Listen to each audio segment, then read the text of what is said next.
You quickly find the familiar izba of Maria. Several years ago, you yourself brewed her a love potion under the supervision of old Yegor. Now she's married to the man she had her eye on, and it looks like they have moved into the huge mansion she often spoke about at evening gatherings. You enter and find Maria by the loom. Howdy! May your ball always have some wool left. And the same to you, girl. Lord willing. Oh, thank you for coming, Vasya. I can't sit still. Here, take a look at my loom. It's fine at daytime, but at night... Oh, Lord, my skin crawls.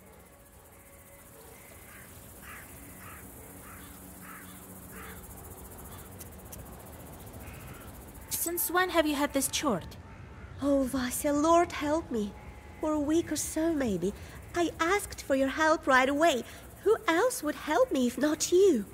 What else happened a week ago? Nothing. I didn't perform divinations, didn't curse at anyone. I only prayed. And didn't you argue with anyone?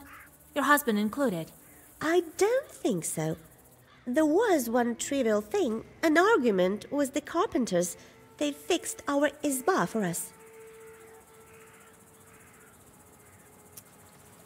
You approach the loom and immediately feel the presence of an evil spirit. Maria was right. Powerful demon was placed here. She has good reason to be afraid. The Kikimora is here. But where exactly? We can't find it that easily. Why arguing with the knowers? Come on, you pay them money, treat them. You'll go broke like that. So that's how you think. Well, the Kikimora will strangle you at night then. Oh, Lord, help me. I wasn't doing it out of spite, Vasya. All right. I'll pay them a visit. Perhaps they were the ones who planted a Kikimora. They live close to Anbor, the factory near the river. But come back quick. What if it strangles me at night? All right. Don't be afraid. I'll be back shortly.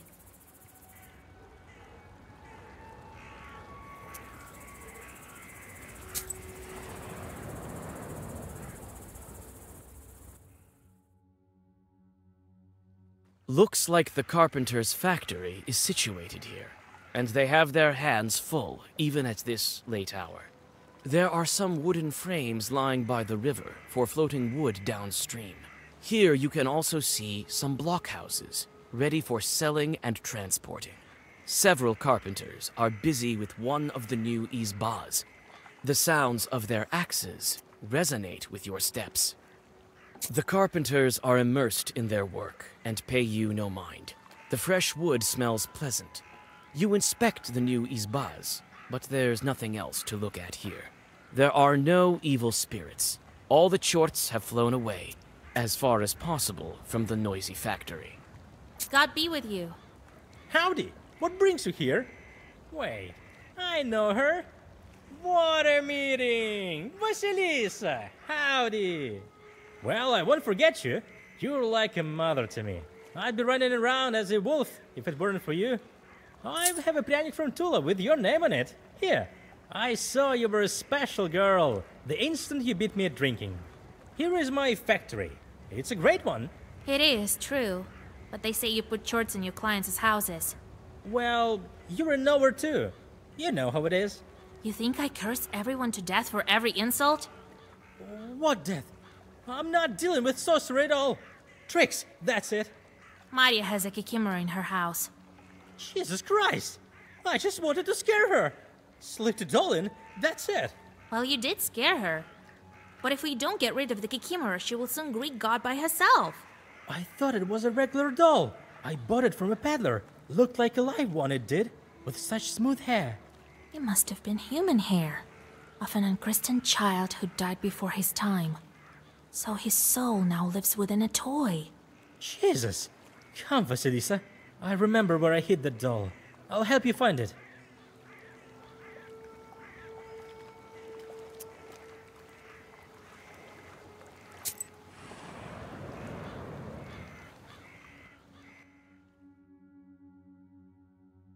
You return to Maria's house with the carpenter. He fearfully asks for forgiveness and points at a secret shelf behind the stove. On the hidden shelf, you find a toy masked by spiderwebs. It's covered in strange patterns that make your head hurt when you look at them. The doll's frozen look is filled with hate, and its head is adorned with a mop of human hair. You take the toy. It may prove useful for witchcraft. Knowing that you won't get rid of the demon with just one artifact, you draw a circle and chase everyone out of the Izba. All that's left is to summon the Kikimara and force it to return to her receptacle.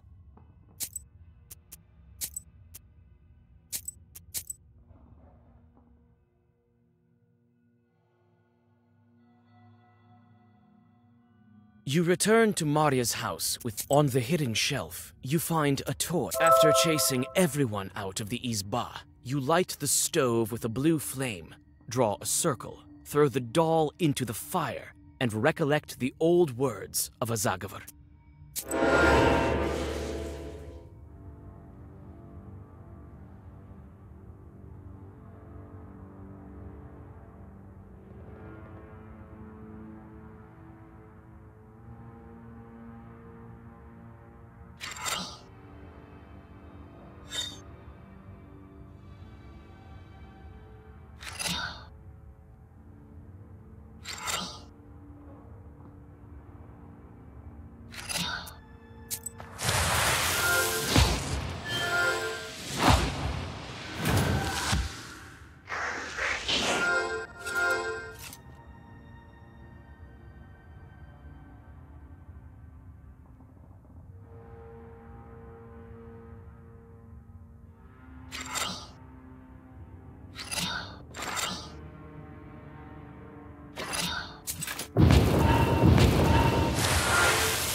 Several crooked Izbas are standing near the river, poverty and gloom emanating from their blackened walls.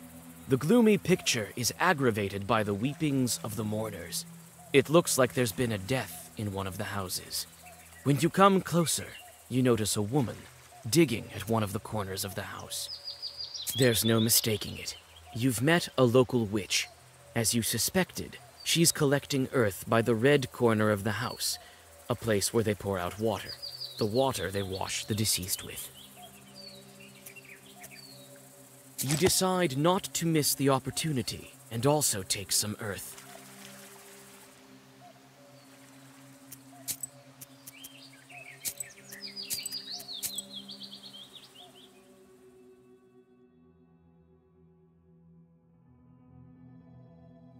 Several crooked Izbas are... There's no mistaking it. The moment you take the book, the witch flees in horror. She must have felt your growing power.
The moment you leave for the woods, you feel ancient Leshy's sorcery.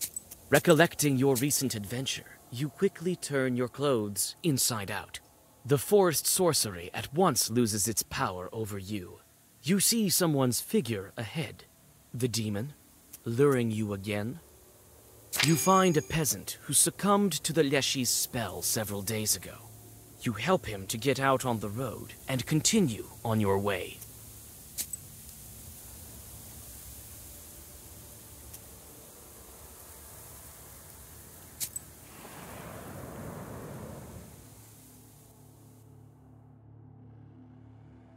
The stone church of Ilya stands, shining with a fresh whitewash over this prosperous village.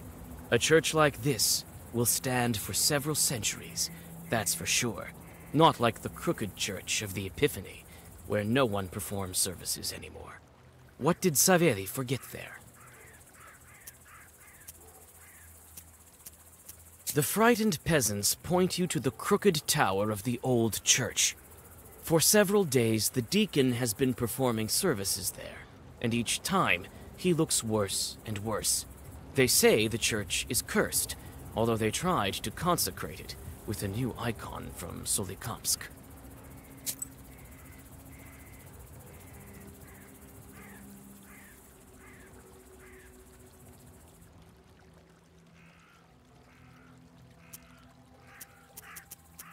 Inside, the church is built to last, and looks almost like a palace.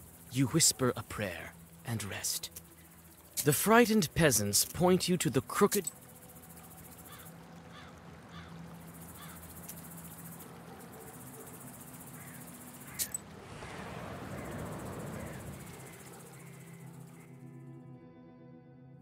You hear the lingering sounds of songs long known to you. At one of the izbas, you see a late-running Vichorka. It may be worth stopping to listen for a while. You sit by a house and dissolve in a deep song.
church cross has gone lopsided, and the logs are blackened with age.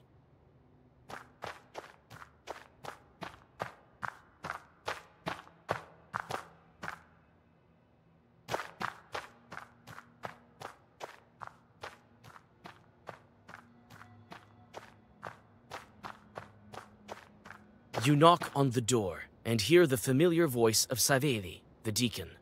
Who's there? Go away, it's dangerous here. Saveli, open up! It's me, Vasilisa from Vilgard. Ha! You won't trick me. Prove you're not a demon. And only then will I let you in.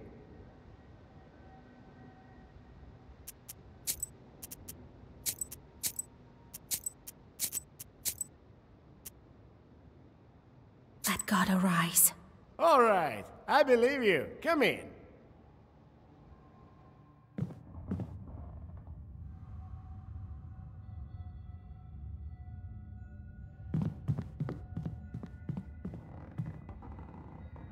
In the center of the iconostasis hangs a new icon that someone recently gifted to the church. The sculptures are brightly painted by Panteg masters. The iconostasis is still in good condition, although no one performs services here. It seems like the Panteg villagers are taking care of the old icons.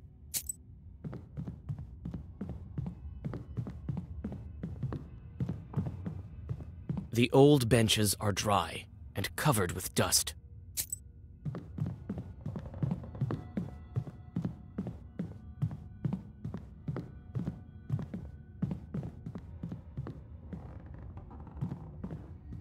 The altar is hidden behind the royal doors. I didn't expect to meet you here. So you came to belittle holy power? It is of course unlikely, but perhaps you came to help? How can I help? A demon hid somewhere here, but I don't know where. I think inside of some item. But inside what? Maybe inside one of the benches. I've been praying for 3 days already, to no avail.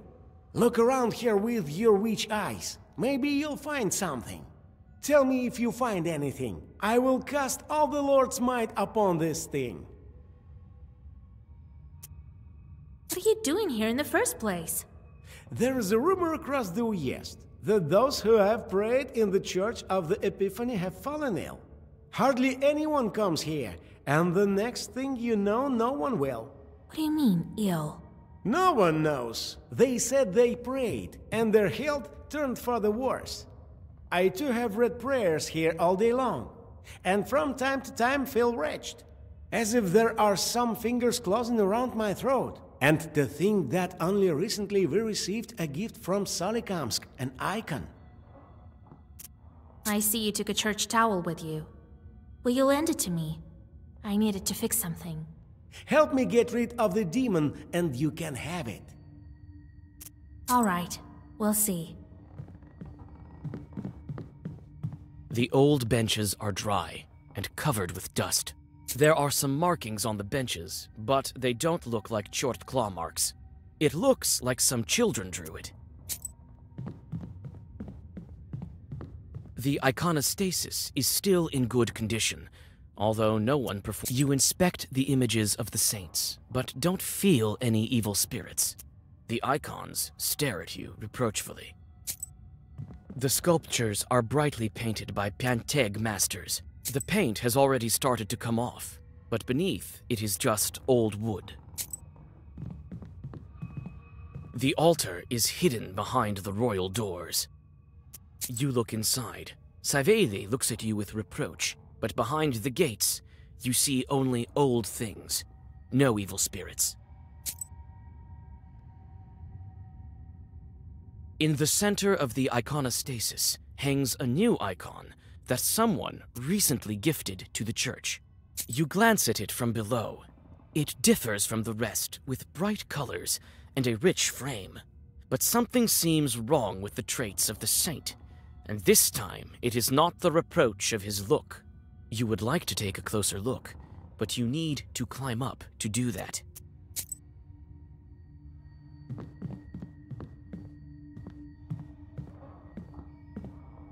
So, did you find... Wait, I haven't looked everywhere. The altar is hidden behind the... You look inside. Savedi looks... An old ladder is lying here.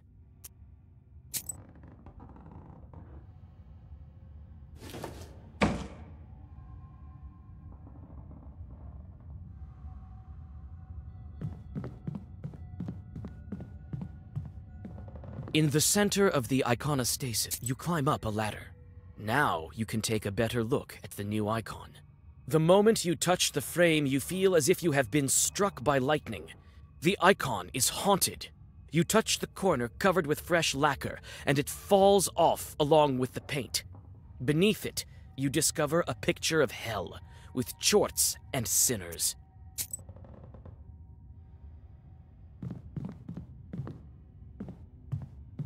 So, did you find where the demon hid himself? Yes, the chart is in that icon. The one from Solikamsk. What do you mean in the icon? Are you mocking me? I pray to it every night. Right. We'll pray some more, and soon you'll say goodbye to your soul. This icon is hell-drawn. Lord Almighty, move, witch! Savedi opens a heavy psalter and starts reading monotonous prayers.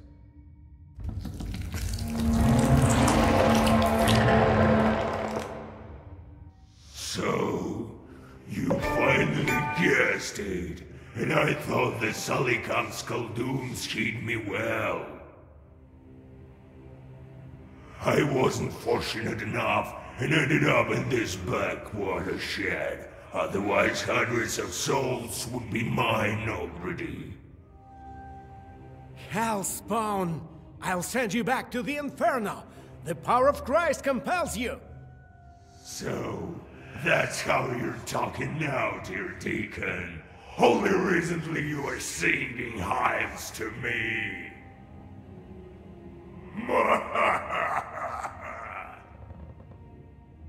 You're lucky the switch came to your aid. But what can be done? I'll have to kill you both. Wait, what kind of chort are you? I haven't seen your kind before. Oh, an intellectual witch. What a rarity. Don't listen to it, Vasilisa. He's trying to get inside your head. Mind your own business, priest. A sudden gust of wind knocks Savedi off his feet. Every Khaldun has a different talent, Vasilisa. Some are good at Zagavars, others are good at art. Like my masters, they paint images of noble demons and spread them throughout the gubernia. People don't even notice that they become our allies. I can respect a thirst for knowledge. I've been an icon, didn't work out. Maybe I can be of service to you. My price isn't high. Push the deacon out of this circle.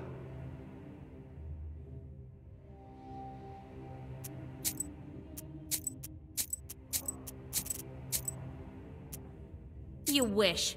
I'm more likely to push you back into the eternal flames.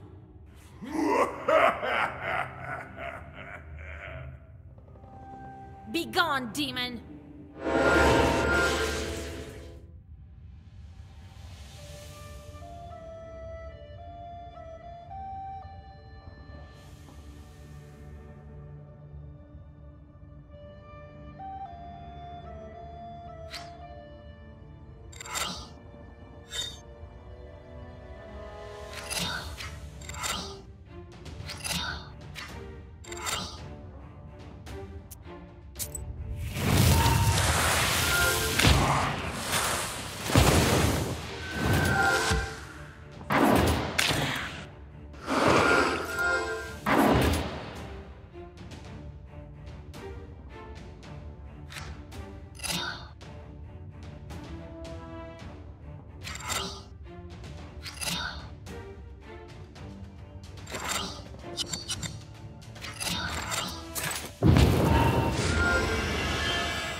You should have said yes. Would have been easier. Follow your orders? It's demons who should follow witch orders, not the other way around.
I'll remember that when you burn in the fires of hell. Don't try to scare me. You might not be happy to see me in hell before my time.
When the hell-drawn demon loses his strength, Saveli takes off the icon and burns it.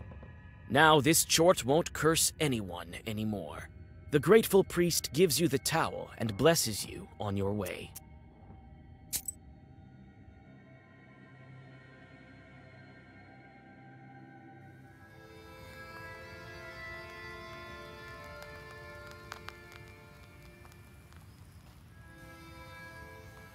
And then Saveli burned that cursed icon. I'd like to take a look at that demonic work. It is said that Khaldoons make their chorts to draw these pieces. It means that they paint them from their memories. All they paint is true. You took a towel, that's what matters. What are you going to look for? The churchkeeper killed some witch right in front of his church. He was taken by the police to Cherding. Where that knife is, only God knows. Well, Nikiforovich, been mad for quite some time, after his wife died.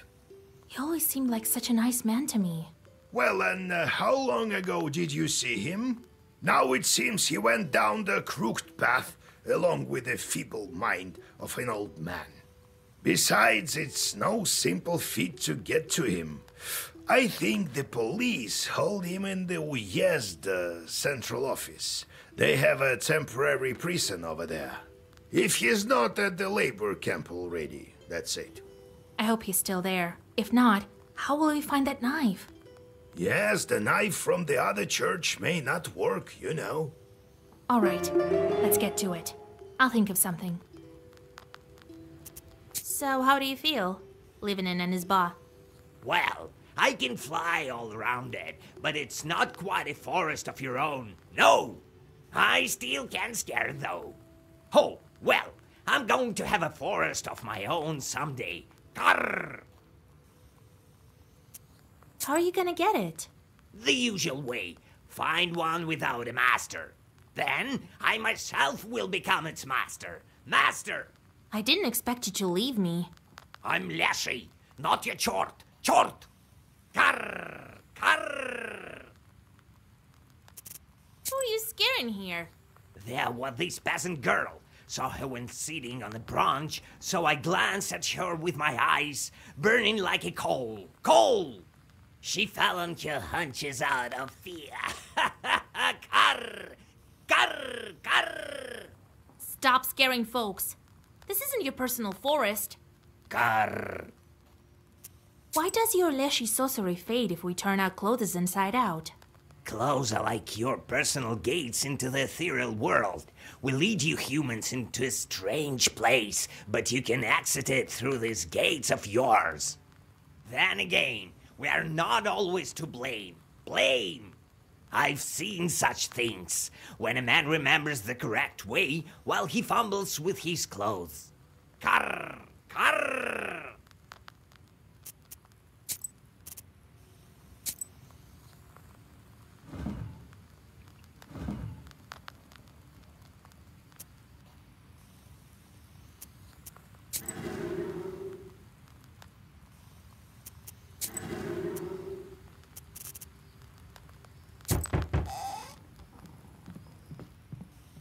God be with you. We came to thank you once again, Vasilisa. Here, in the dowry the Abdiriha provided, there was this silver platter with some horsemen. We decided it might be of use to you. Come on. It's too rich of a gift. Take it for yourself. No, take it. We have enough things like this. Yesterday, for example, we come home and there was another chest. We don't even know from who. The Abdiriha sent another one? Unlikely. I hope it's not cursed. No, they can't curse us now. The other day some folks saw that nobleman, that Khaldun you beat. So they gave him some more of their old one too. He won't come around anytime soon. It's good you didn't meet him while you were a wolf. Right. All right, we need to go. We have households to fix. Oh, by the way, have you heard that the old Banya burned down? So, is that it? Is your stepmother finished? I don't think so. She must have settled somewhere else. She cannot die. Right. So we're planning to consecrate our Banya. Well, until we see you again.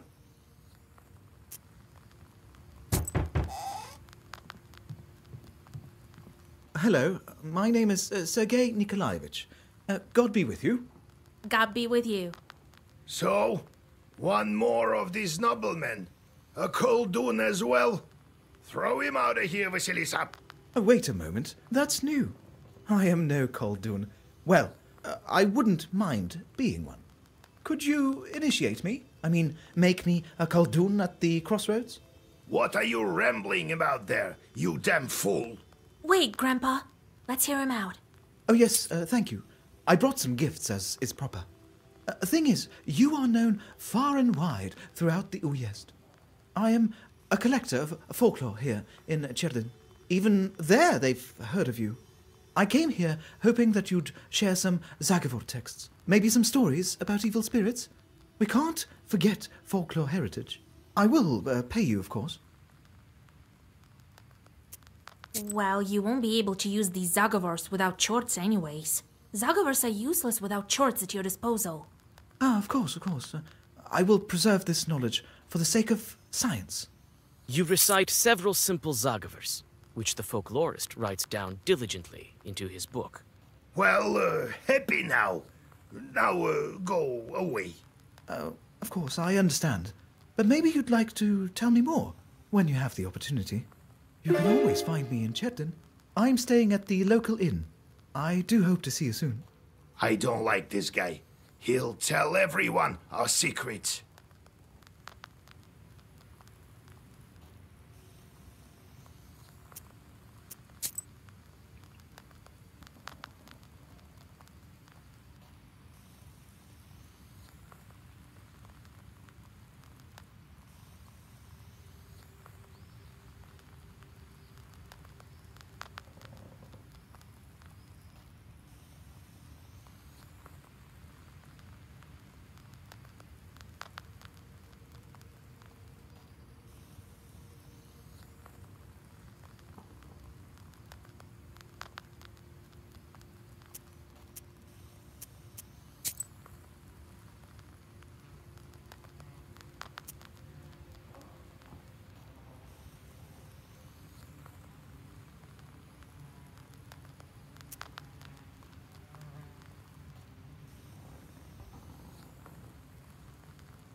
The sun is starting to set when you reach Chergin. Towns attract a lot of demons who arrive at the orders of their masters to sow strife and corruption. Sometimes even wild chorts come here, expecting to find an easy target. This seems to be the case with some you notice along the way. They carefully dart from one tree to another as they approach the town.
The noisy city streets always seemed strange to you. Your head spins from the network of human fates and that of demons, unseen to regular people.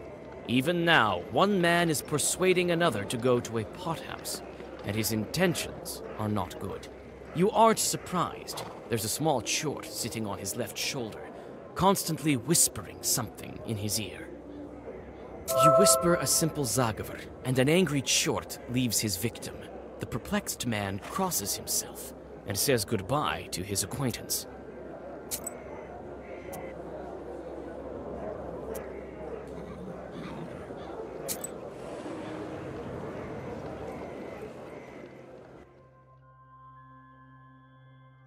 You can find everything you need in this huge town. You look at multiple shop signs on the majestic stone houses with interest. Fakhrudinov's fruit and grocery shop, trading house of the brothers Asofsky, City Bank, I.P. Protopopov's trading, and many others. A violent argument distracts you from the produce shops. A man scolds his horse that is refusing to move. You aren't surprised. The moment the peasant tugs at the reins, a chort, invisible to him sitting on the back of the horse, gives it the opposite command. The chort is cackling with delight, entertained by the man and his trouble. You whisper a zagavr, and the chort flies away in fright. It's probably someone's chort that was sent here for a job.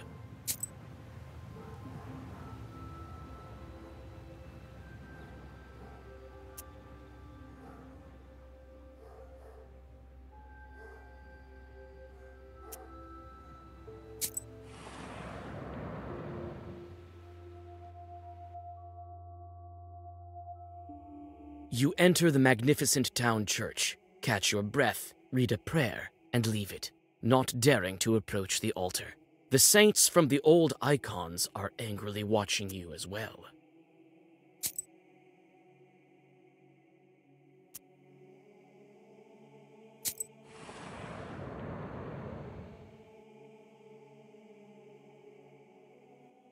You find your learned acquaintance in the company of an angry priest. They seem to be having a violent argument. You again suspect Chort's doing, but no, there aren't any evil spirits nearby. Stop. Hear me out. I do this only for the sake of science. My records may be useful to our descendants. Right. Who knows what mysteries of old are hidden in this folk knowledge? I know. Satan's mysteries. Lord, forgive me. But this is just mythology. Superstitions. They will be printed. To publish such satanic texts in the Holy Land of Fern, disguised as mythology at that, I would personally give you a dozen lashes just for that. You good-for-nothing student. God helps. Ah, Vasilisa Feodorovna, greetings. Perhaps now is not the best time to write down your texts.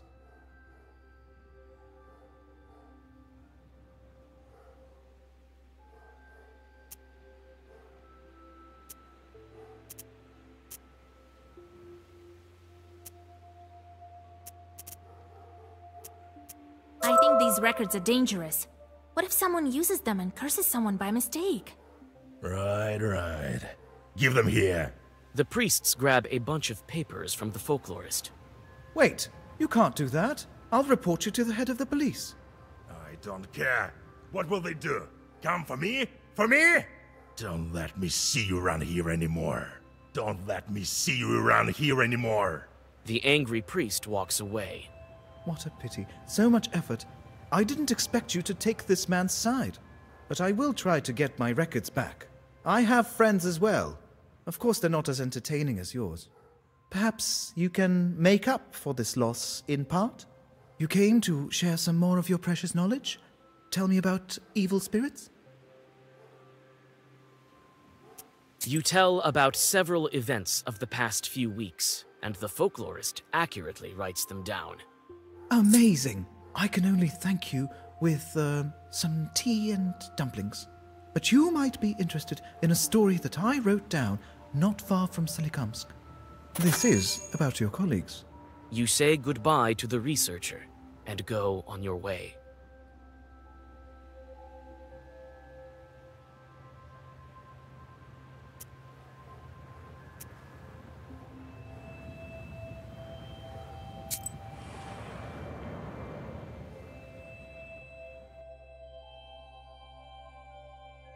The decision to take a shortcut through this yard seemed like a good one before you noticed the furry shadow of a dvaravoy under the low roof of a shed. The unwelcoming eyes of the Chort glow in the dark. He seems unhappy to have an unexpected guest.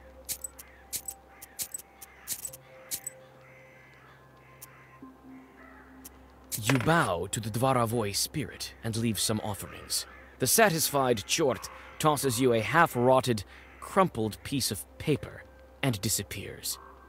Looks like this paper has an old Zagavar written on it.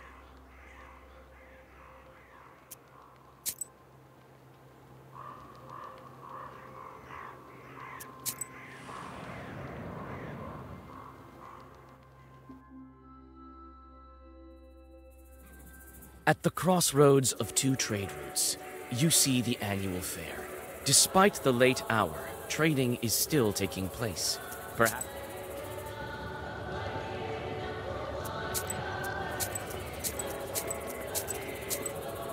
the players are carried away by a game of Durak. You win.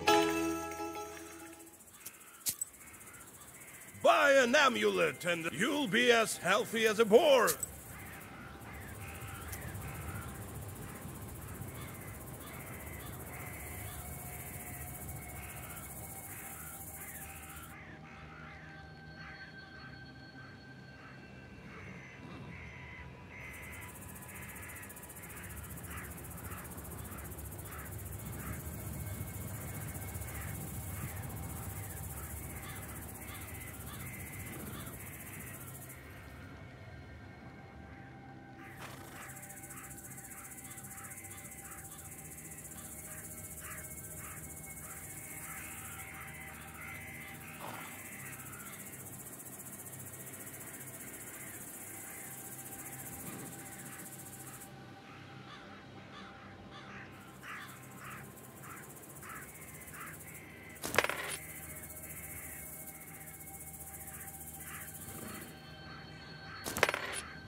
Seek me out, girl, and I will grant you knowledge.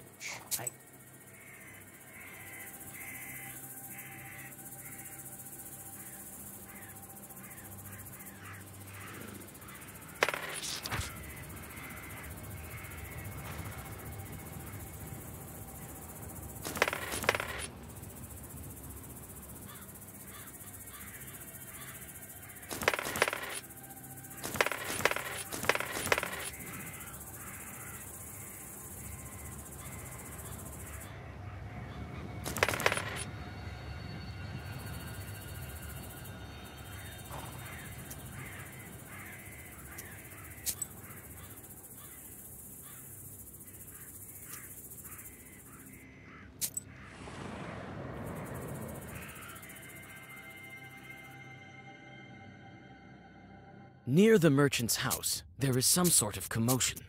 All of the house servants have run out of the house. Frightened people make the sign of the cross over the building and mutter prayers. You come closer and find out what's going on. A priest was reading prayers over the deceased, but as soon as the sun set, the lifeless body rose. The dead came back to life. The servants let you through as soon as they learn that you are a witch. The merchant's body is lying on the table in the red corner. The priest, white with horror, is cowering in the corner. You come closer and realize that the merchant had dealings with the demons. However, it's not exactly a merchant anymore. A demon has crawled inside his skin. The moment you realize this, the deceased grabs you by the hand.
You chase away the chort, and the lifeless body with a terrible thud falls on the wooden floor. The grateful servants and a priest give you some money and food.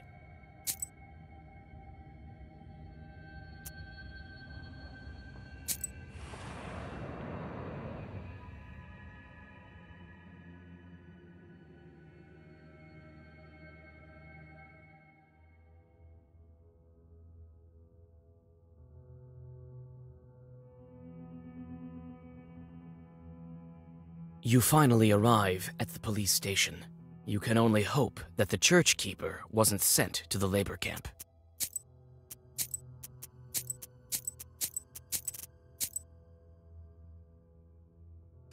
This bar looks like it was built on an old stone foundation.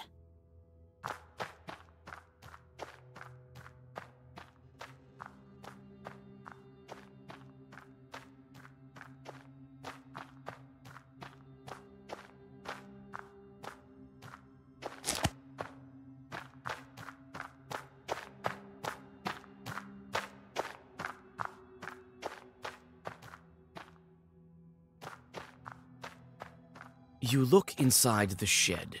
Looks like evil spirits dwell here. You can try to talk to the evil spirits, but it's better to find the church keeper first.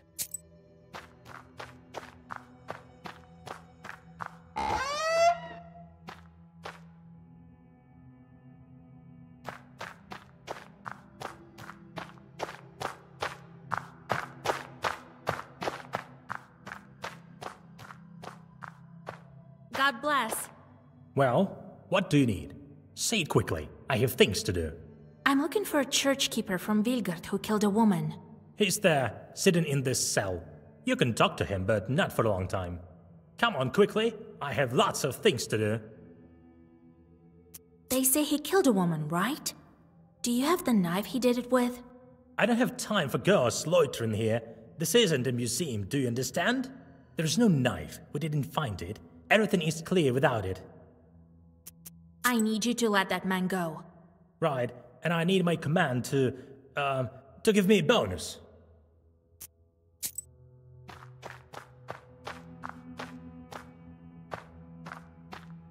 What a grim place.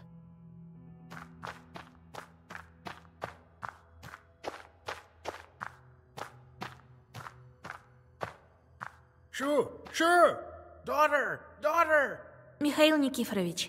Huh? Who? What? You came for me. You came back!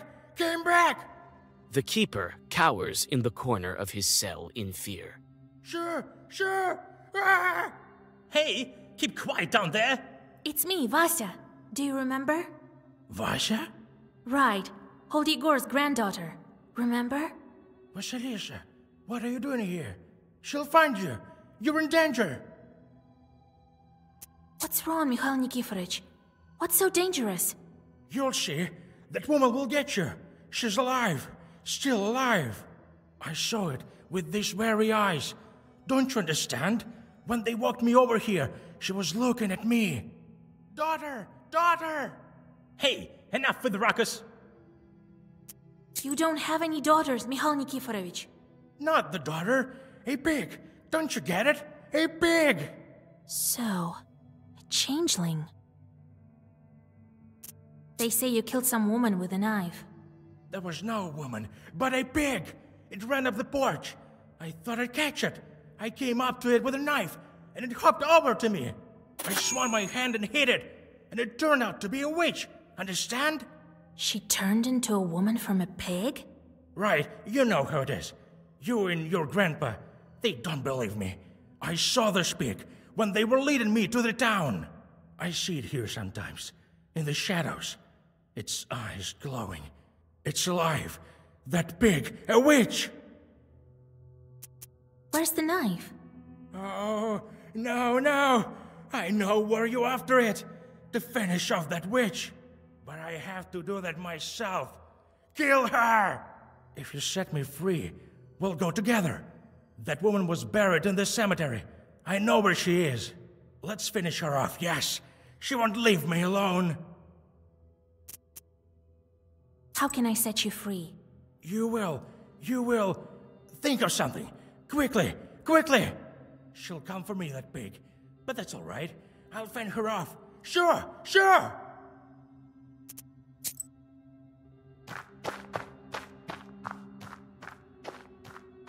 Come on, quickly. I have lots of things to do.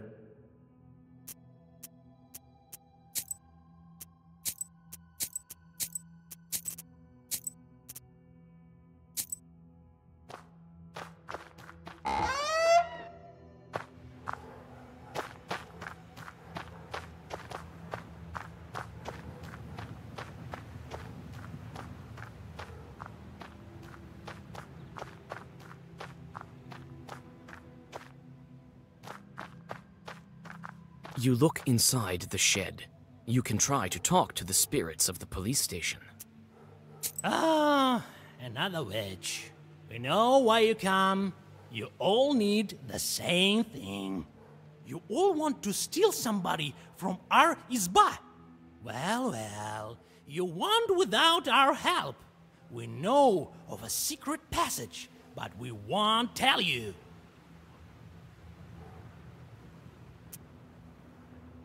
Really? You know something? Let's ask them a riddle. Right. I remember the riddle itself, but the answer. How did it go? Put on his boots wrong, put on his clothes wrong, fell in a pothole, can't climb out at all. Right. A burial shroud and burial shoes. It's a dead man. Know everything, do you? So riddle me this. Put on his boots wrong, put on his clothes wrong, fell in a pothole, can't climb out at all. Whoa, what are you hinting at? What indeed? Come on, be easy on us. Some of the chorts scatter in fear, but you catch one of them and make it show you a secret passage.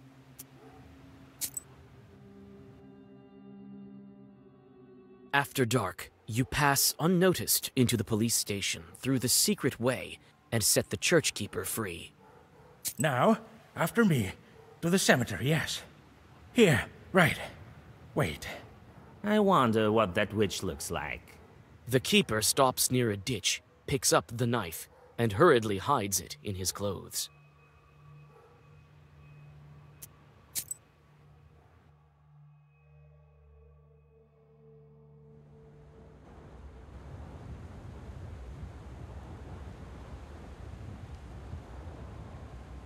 You reach the Cherden town cemetery. It's much larger than the one you're used to in Vilgard, but much smaller than the one Vakul had. Ribbons of fog sliver between old tombstones. It's quiet here. Too quiet.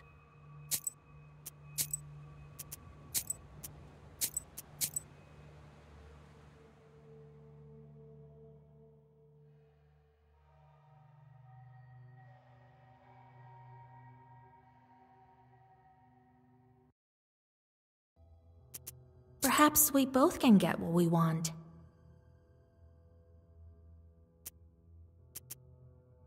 You give a coin-filled purse to the policeman. Huh. Await the argument. Are you his granddaughter or something? All right. Come at night. I'll hide the key in the porch. Leave it there when you leave. Understood? It's all in vain, though. We'll find this man one day. Well, go on, before I change my mind.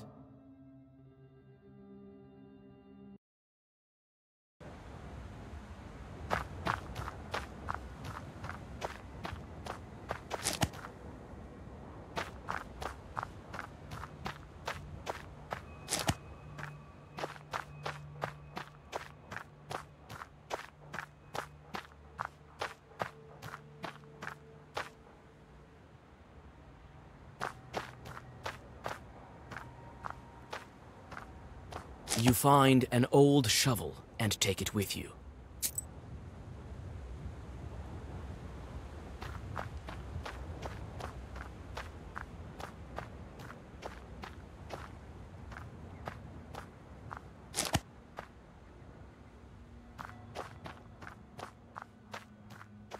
Right, you got it? Well, I'll dig. We'll deal with her now. This grave was dug up recently. Looks like someone disturbed the earth.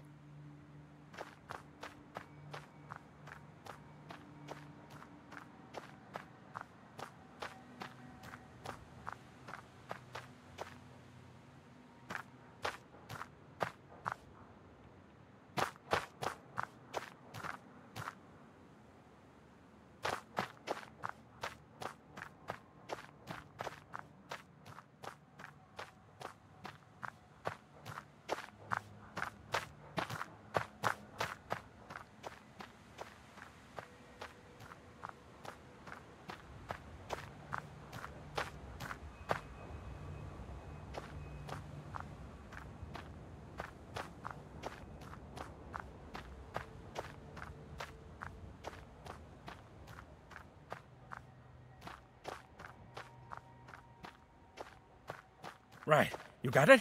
Well, I'll dig. In the meantime, I'll draw a circle.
The keeper pierces the powerless pig with his knife, and she turns into an ordinary woman.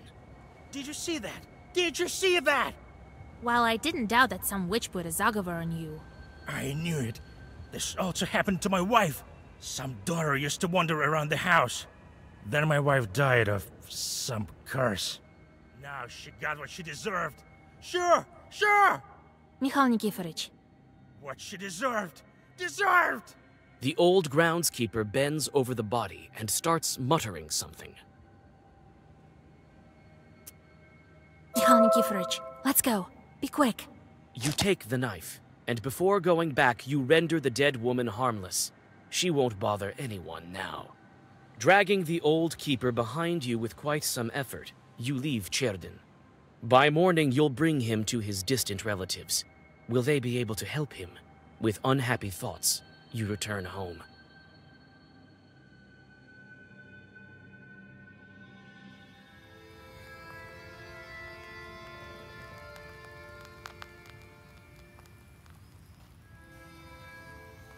So I went back then. Some witch was after him then. I've heard about this kind of witches, the ones turning into cattle. All the lot are crazy. So, you've managed to deal with her?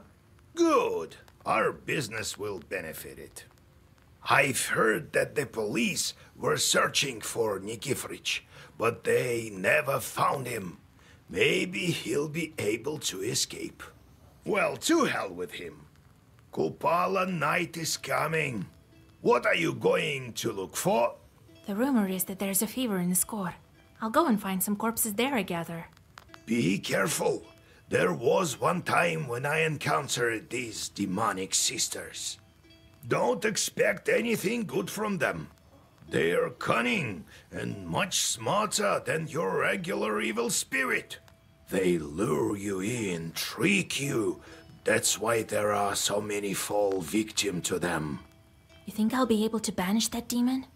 You be the judge. So little time has passed, but you've become this powerful of a witch. If you want, send her packing. If not, steal the magic ingredient and get back home. Well, God helps.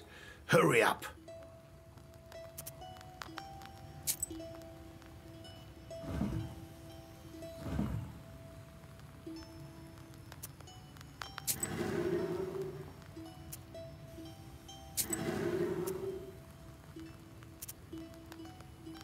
Listen, Vasilisa, I need to fly. I can't live in these human holes any longer. I thought you would help me to break the seals. Carr. All right, I will. But in return, you'll help me find a forest. I've been circling the area. I think I saw one to the north. There's no master there. There! Help me settle there, and I'll help you with your book. Carr. Carr. I will. If this forest is not far. It's just nearby. Let's go. Let's fly. Carr, carr. Wait, I don't have wings and no Kupala salve yet. Catch up.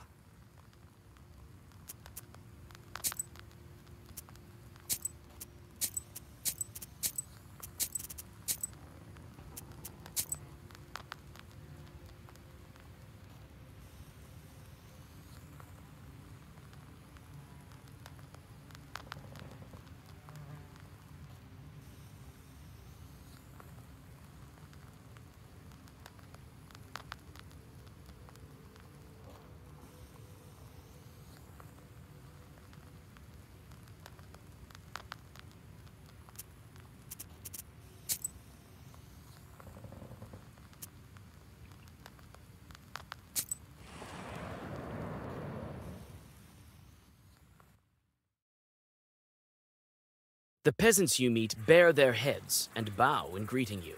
In the village of Simonov, old Yegor is as respected as you will be from now on. Your old mentor once exorcised a Nikota from 3 children at once, after the local doctors gave up on them. After treating you to tea and a couple of buns, the peasants tell you of their latest trouble. An old hunter has gone missing, and they have already lost all hope of getting him back from the Leshy. One of the men saw a blurry shadow by the Tsidovka River, but fear prevented him from finding out if it was the missing hunter or some demons playing tricks. Smoke from burning incense curls under the low wooden ceiling. It is a hot and uncomfortable place. You shudder when an old woman sitting in a corner addresses you. To your surprise, she blesses you and advises you not to be afraid of evil spirits. The Leshy, she says, hasn't been seen here for a long time, but he used to carry off careless people long ago.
Low prices, come and see, buy some herbs and other goods at...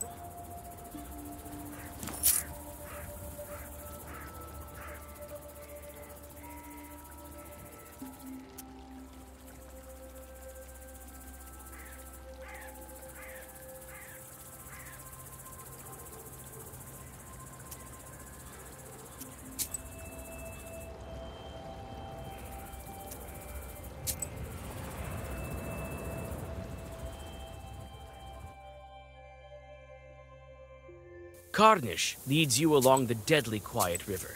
The impatient raven jumps from branch to branch and calls to you, hurrying you on to the woods and your destination. From time to time, you anxiously look around, but everything is quiet. Do you sense demons? Do you? No, doesn't look like there are any around except for you. Yeah, me neither. And let's not forget what they say in the village. This is strange. That old woman told us that there is no Leshy, but other told us there is one. And then there's this man who went missing. Not all Leshies like to play tricks in the forest. That man could have fallen from some stump by himself and died. Karr! Karr!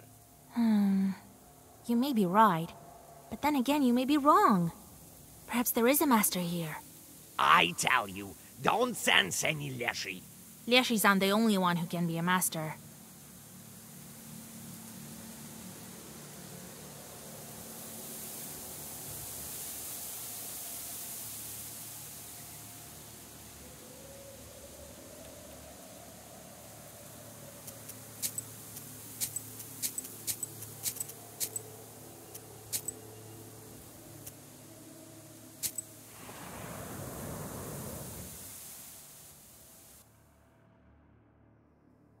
At the edge of the forest, you notice a figure bent over a stump.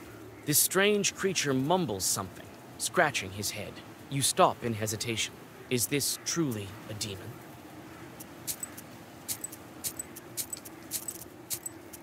Oh, Vasilisa, greetings. Boy, you sure scared me. But you came at the right time. Here, take a look at my charter. I wrote it for getting our lad back. From the Leshy, that is. I reckon half a bottle and a loaf of bread will do. What do you think? Well, the charter looks alright. But why do you think this is the Leshy's doing? I've heard that your forest has no master. Well, he wasn't taken by the army, that's for sure. Then again, I've seen a Leshy before. Near Tsidovka. Stood right near me, he did. Lord Almighty. You can go see for yourself. Being a knower and all. What did he look like? Like what? Grey, bushy eyebrows, legs thick as tree stumps. That doesn't sound like Leshy to me. And why is that? A man noticed some chort by the river. gray with bushy eyebrows and thick legs that look like 3 stumps. Is that really what a leshy looks like?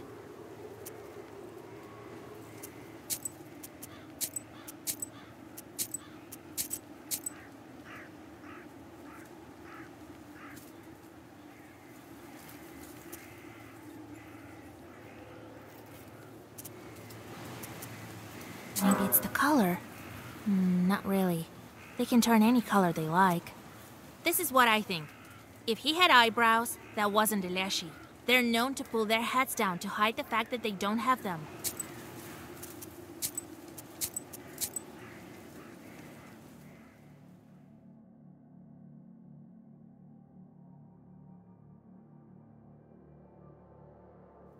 At the edge of the forest, you notice a figure. Ooh, Vasily, here. Wow. Then again, you can... What did he look? A man noticed some That's right. Leshies have never had eyebrows. This is what I think. If he had eyebrows, that wasn't a leshy. What was it then? That I can't tell you. A drowner, maybe. Jesus and his army. As if plain old dead folks weren't enough. Maybe this time isn't a leshy. But his sort sure used to set people on the wrong path around here. That's what they tell me. Anyway, I better head back home to Semenova. Better safe than sorry. A holy cross will help me.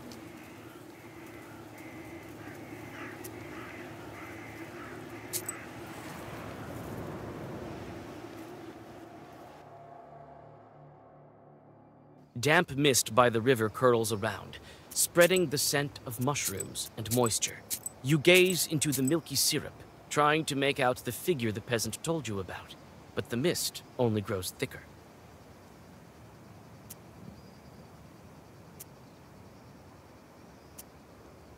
You whisper a Zagavar, and it reveals previously hidden demon tracks. Even you, a person unfamiliar with the art of hunting, realize what has happened. Demons caught a peasant by the river and dragged him towards the forest.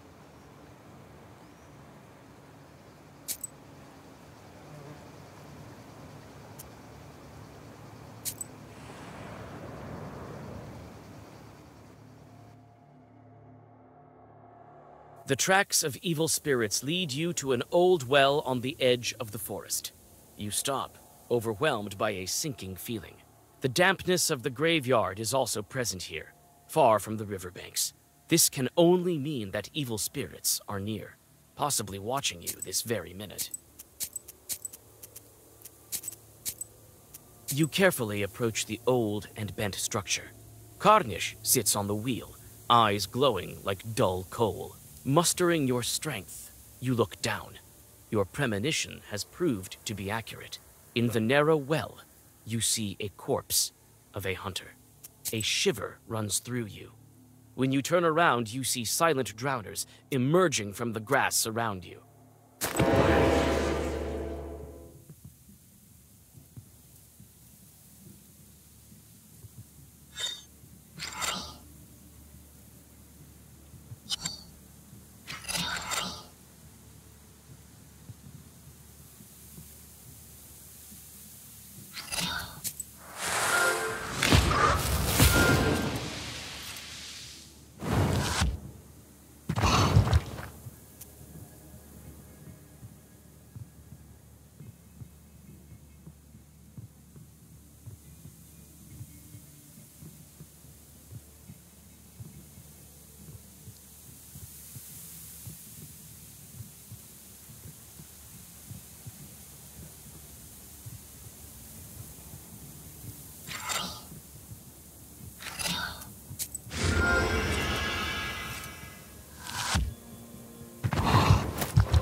The demons pushed the hunter's corpse into the well.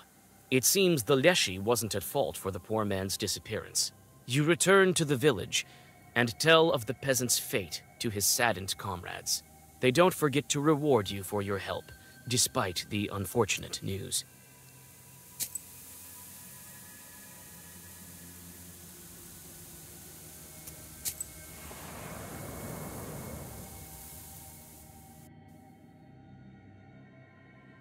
The edge of the woods your companion chose is covered in a sticky fog. The Tsidovka River has spread all throughout the area, turning it into a swamp. It stretches its slimy tentacles around the high pines and majestic firs. Every minute, it becomes harder to walk. Straight ahead, you see what looks like an impassable bog. You try to pass the swamp with a wide berth, but even with all of these precautions, you're unable to escape the dampness. Finally, your feet soaked through, you reach the Leshy's forest.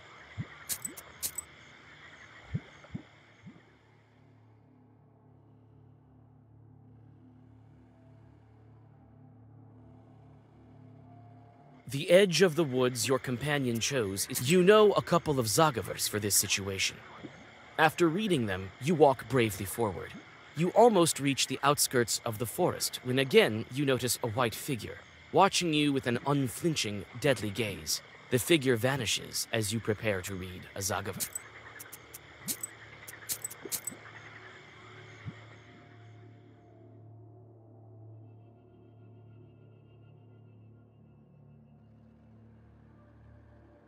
The edge of the woods your companion chose, the raven swoops into the air and makes a search of the area. He advises that you go straight, as the swamp has stretched rather wide.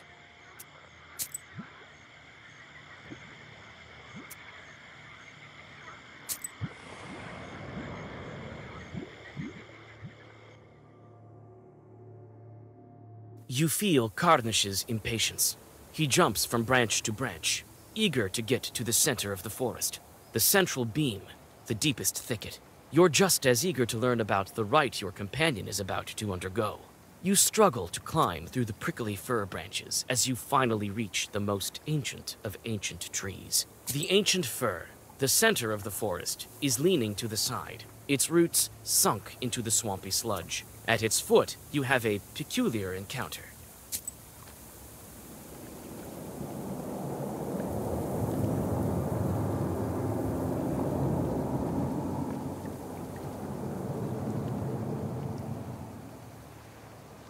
What the noise? Is that some kind of short with the girl? Well, what did I tell you? You again! Be gone, evil spirits! Be gone yourself! Are you blind or something? Don't you know this forest belongs to Vakul? Yeah! Your master is not my master. The forest cannot belong to Vadinoi! Nah! Nah! It once belonged to no one, but now it belongs to us. We were here first. Either you leave, or I'll make you get out. You're not the boss of us. Wait a minute there, brother. Ah, witch. And I thought you were a woman of your word. And that you wouldn't take that wench doesn't belong to you? But I'm not the vindictive type. Perhaps we could come to an agreement. We have a treasure chest nearby. An old one with golden coins. Isn't that right? Yep. So, we're gonna drag it here, and you and your little birdie will be on your way. Phew! I know all about your treasure chest, full of frogs and fish scales. Hey, we're the frauds. Check for yourself if you wish. I don't need your pittance. The simple fact that you don't let the peasants leave in peace is enough for me to drive you away. And lay down the law of Vakul. You'll be sorry. Yeah!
After the demons disperse into the darkness, it seems that the dampness of the graveyard starts to pull back from the heart of the forest.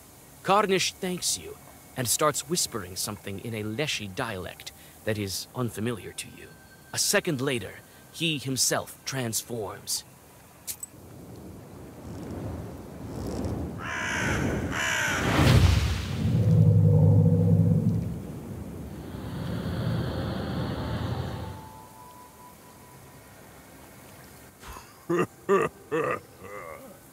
Now I'm the master of my own forest.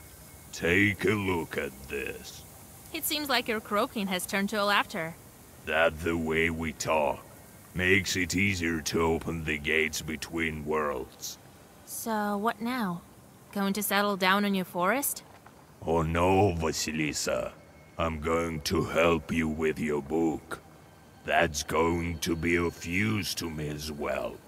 Who knows, maybe someday I'll break a seal for some other witch by myself. And don't you worry about the forest. Vodinois don't poke their noses in the forest that have masters. Especially after the kind of goodbye you gave them. The instant you turn around, the Leshy assumes his regular form. Well, let's press on. I'll be of even more of use to you from now on. Car, car, car!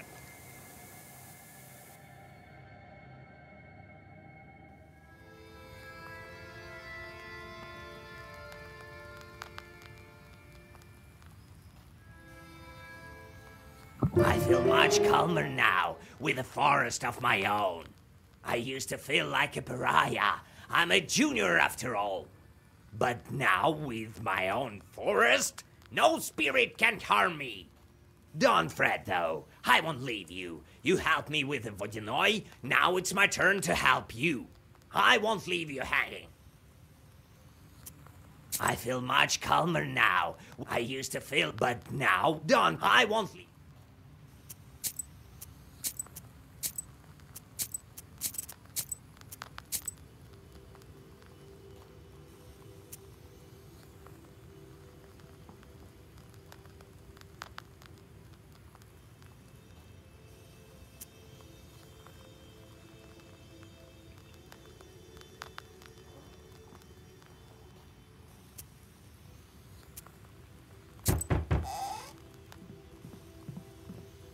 Howdy, Vasilisa.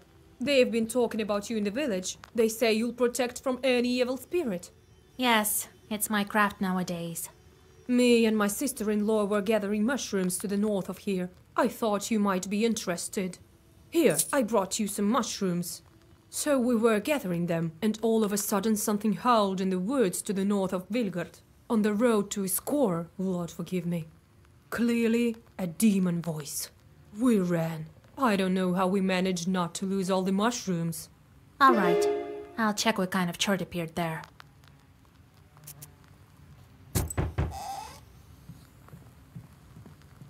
Greetings, Yegor Evlampevich. Long time no see, Tikhon. They say a sickness has come to Iskar. Oh, a catastrophe. Me and my family had to move to my hunting lodge. The one by the river. Just to be safe. Something terrible is going on there. Yes, you better not brave the fever. I'm here on other business, though. We let these buff raise in winter to get rid of the cockroaches. But come spring, there are armies of them marching through the house. We don't know what to do. Oh, I know of your problem, Tikhon. You didn't call on any knowers for your daughter's wedding. Now you have plenty of guests at home. Oh, Yegor Evlampevich, forgive me. I come bearing gifts. Here, a piece of fur. Take it. Help me, will you? That's for my granddaughter to decide. Help me, mistress. I can't bear living under these conditions. All right. Tell me where Yu's buy is. I'll drop in if I'm nearby. Oh, thank you. I'll go and tell my family the good news.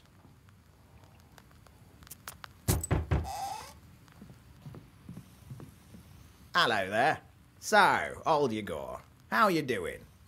Well, I can't complain. Here you are, to sweeten up your life even more. Ooh, some mash. Anyway, I have this problem. It didn't work out with the Leshy.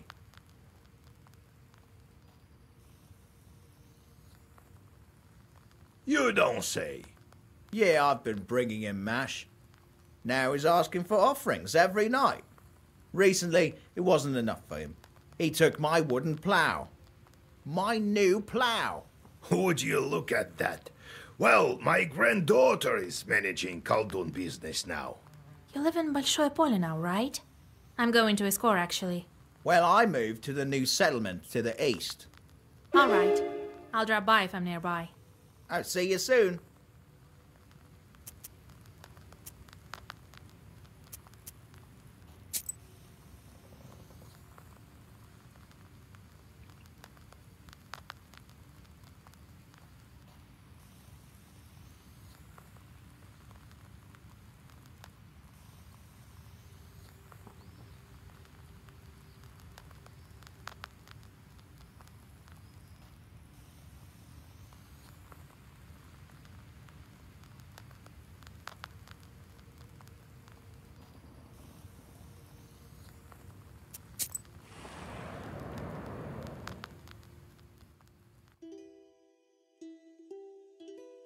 You stop just in time. Chorts sit on the branches of an old tree. Their eyes gleam while they wait for careless passers-by who forget to cross themselves.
You pass through the field where the woman heard terrible screams.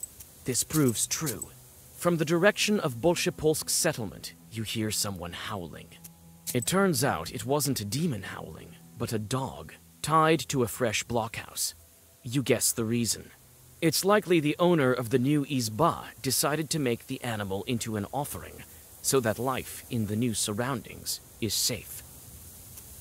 You untie the dog, and the frightened animal disappears into the forest.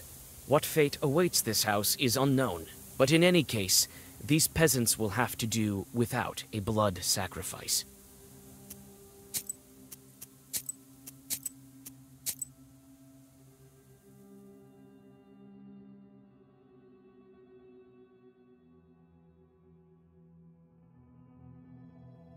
You pass through the field where the woman heard. It turns out it wasn't a. You decide not to ruin the future safety of the peasants, because without a sacrifice, the new house may be left without any kind susiedkos.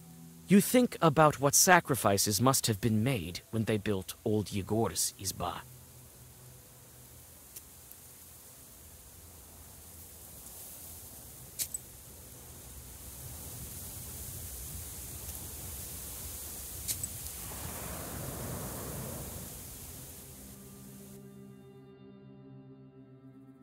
Despite the close proximity to Iskor, the peasants of Bolshoye Polya are unconcerned. Life here goes on its usual way, and the people don't even begin to suspect that dangerous chorts bearing a sickness may be close. The villagers think that they have nothing to fear. They regularly go to the church and even visit banyas.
The settlement smells like new izbas, and even in this late hour, the work here goes on.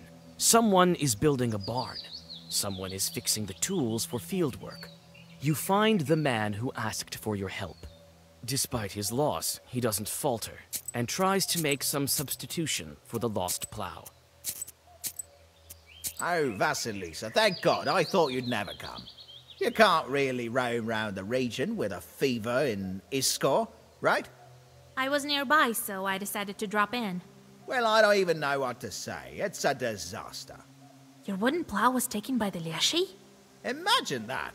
What a plow that was, a work of art. Tell me what's gone missing. Well, I know your kind doesn't really work in the field, but a peasant's plow is like your sorceress books for you. Can't do without it. We plow the field with it. And my wooden plow is the latest innovation of engineering.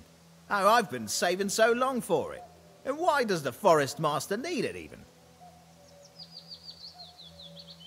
So you weren't on very good terms with Leshy, right? What do you mean, not on good terms? I have a field near the Fairwood, and I've always left him some offerings as is proper. Never had any problems. There? To the east? Right. Maybe you left him lousy offerings, so he punished you, no? God forbid, Vasya. I've been giving him even more than usual lately. And still he asked for more. Have you talked to the Leshy? Well, no. I left a charter near the offering. My granddad taught me one Zagavor. So, recently the forest master left a note that said to bring him more. More mash. Well, that's new. The Leshy writing something on a charter. I don't remember hearing that. So I brought more, and still he asked for even more. Wasn't enough for him. So he punished me. Today I'm bringing him another offering. You know what? I'll check on the Leshy myself. Give me that offering of yours and wait for me here. He may kill you. Oh, Lord have mercy. Here, take this mash. Well, see you soon.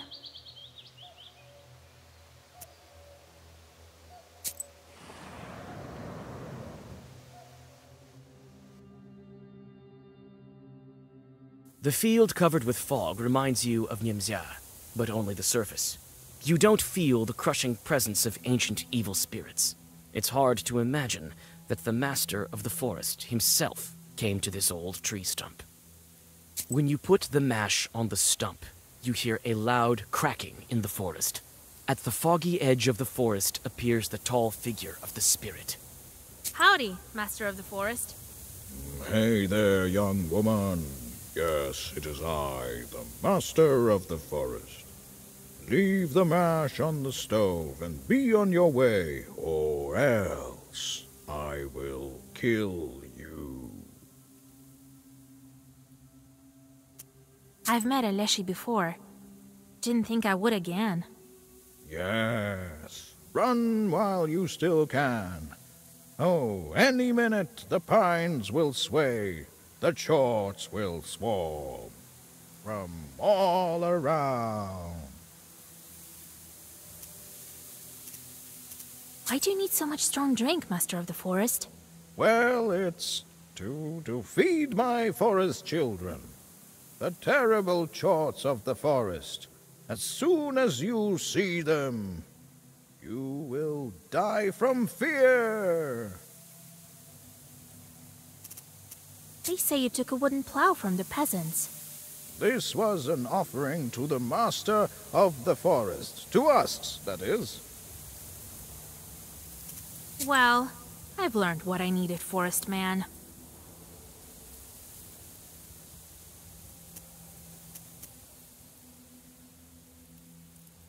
You shouldn't have stolen the plow. I can make this chort come clean. But what Zagover should I use? For what evil spirit?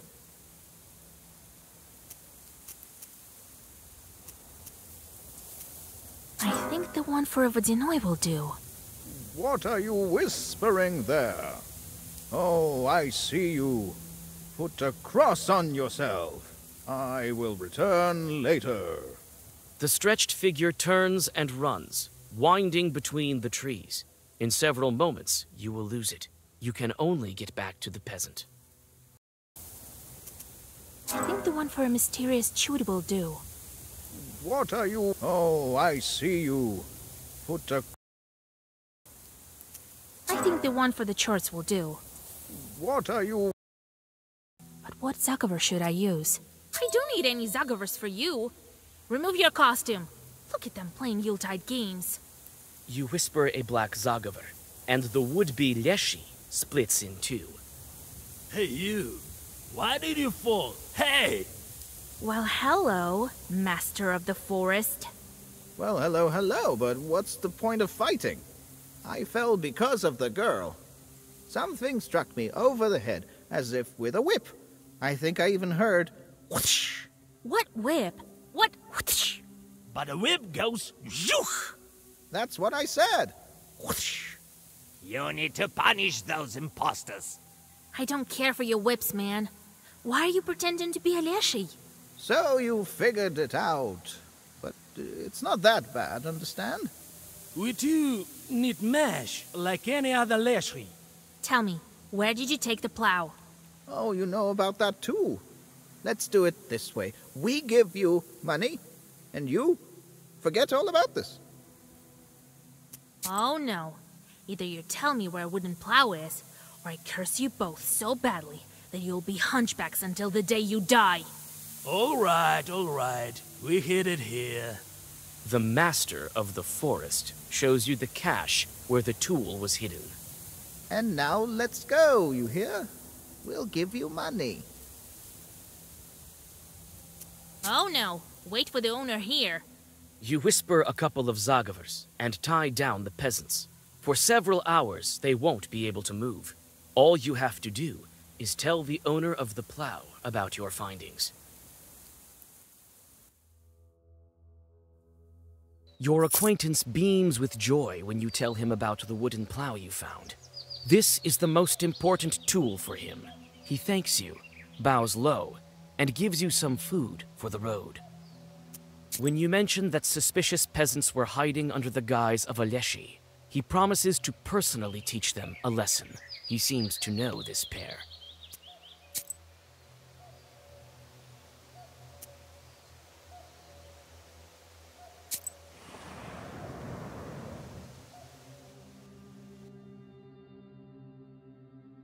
The presence of the fever isn't apparent, but you feel it, filling people with horror and grief, wearing them out more and more every hour.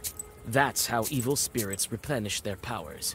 If you don't drive away the fever, it might decimate all of Iskor, and then jump onto someone's shoulder to find more victims. The streets are strangely empty. Many of the shutters are closed, and even the tiniest amount of silver light doesn't shine through the thick curtains.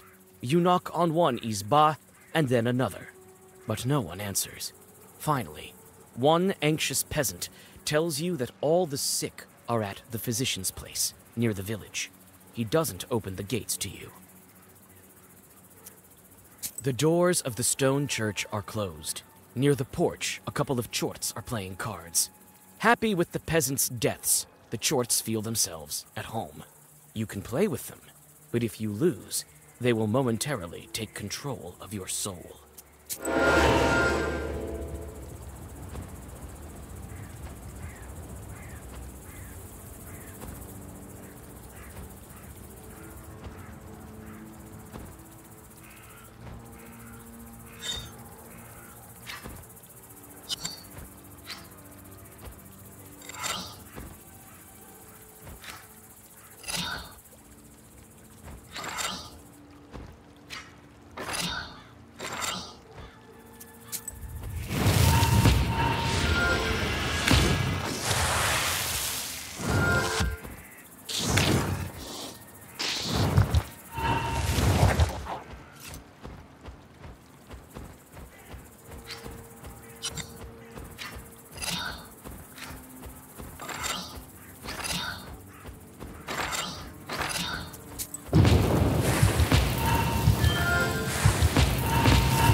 You find a house in a picturesque place near Iskor.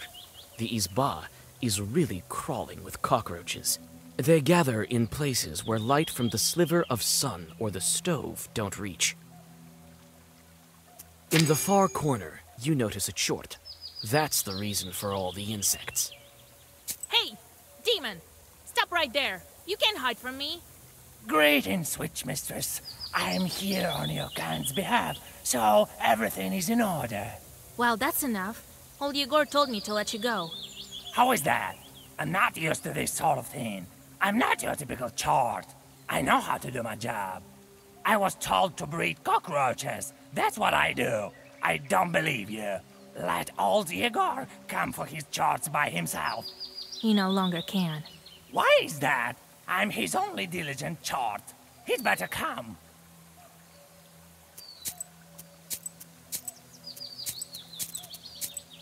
Igor won't be able to come for this chort. But how can I convince him?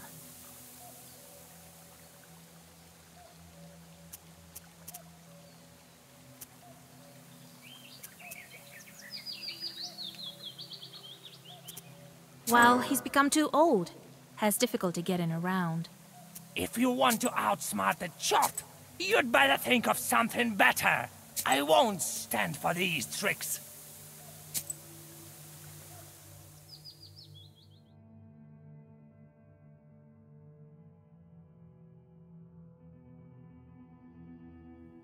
You find a house in a picturesque place. In the far corner, you notice. Hey! How is... You know... Why is that?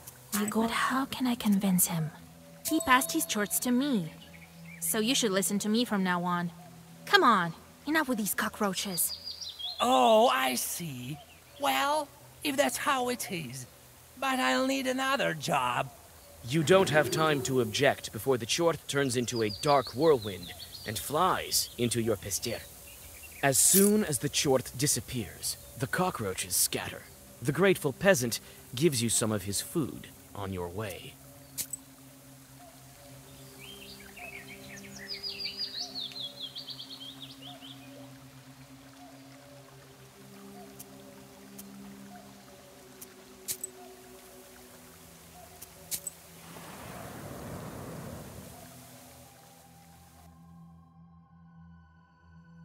You get to the empty Iskor market.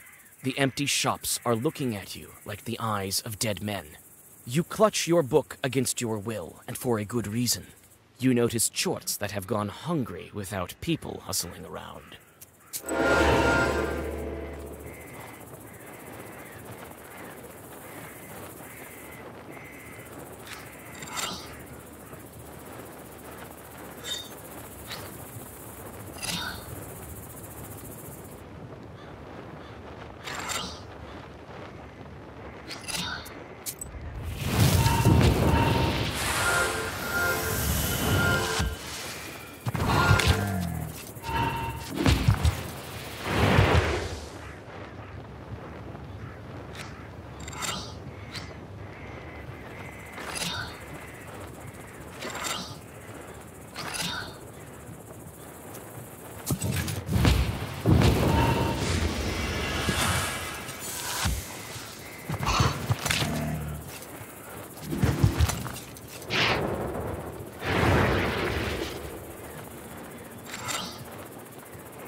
those?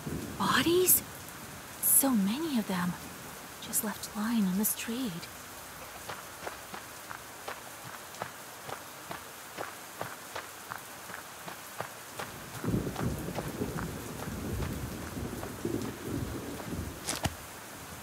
These are the washed bandages and clothes.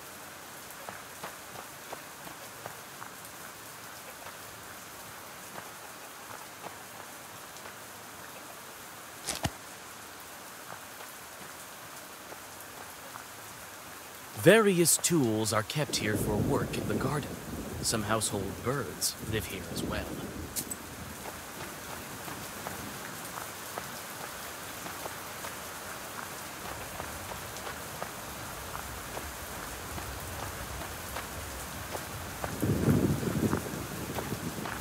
You feel uneasy because of the flies buzzing around the victims of the fever. Nevertheless, you've reached your goal. Now you need to wait for the night and gather the necessary ingredients without driving the fever out.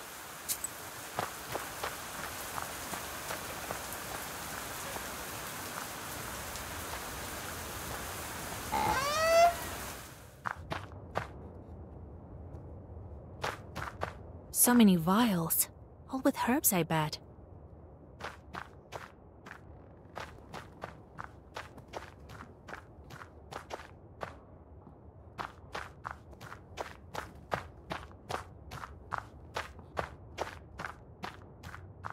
Don't go walking around here. Aren't you afraid to catch the disease?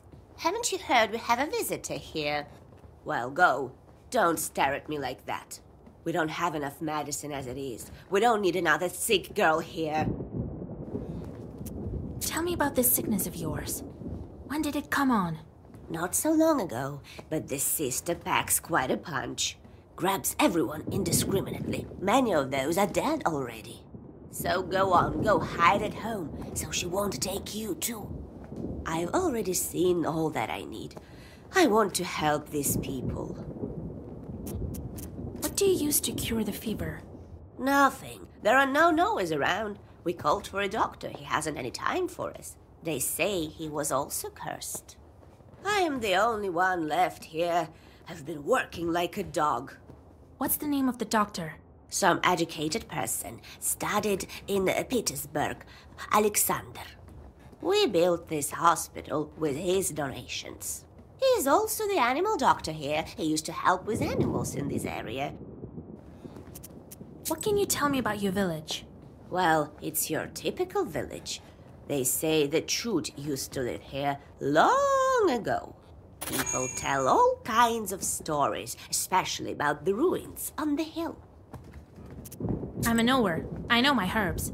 I can help you with the cure. I'll need some bottles for decoction. Can I take yours? Oh, the Lord in heaven. Of course. I don't even know how to help the sick.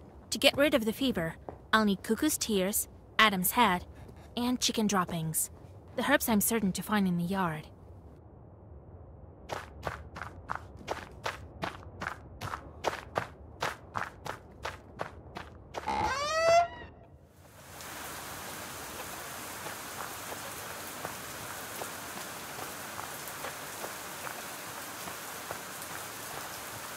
Various tools are kept here for work in the garden.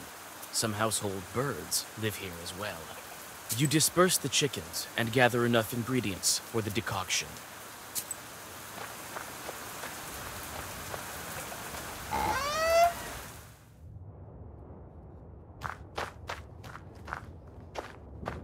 You found all the herbs you need. The medicine is ready, but the peasant needs precisely 4 cups of concoction. The kitchenware is not the most fitting, but you realize that even it will do to measure the necessary amount.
The decoction is ready. You should give it to the peasant suffering from the fever.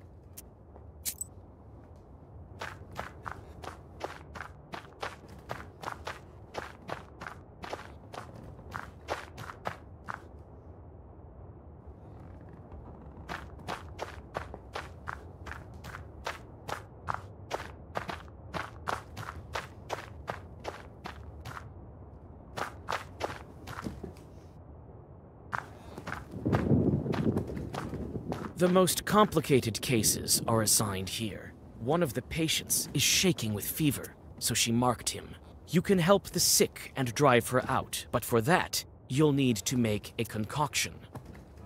You draw a circle, give the sick person some of the concoction, and take a step back.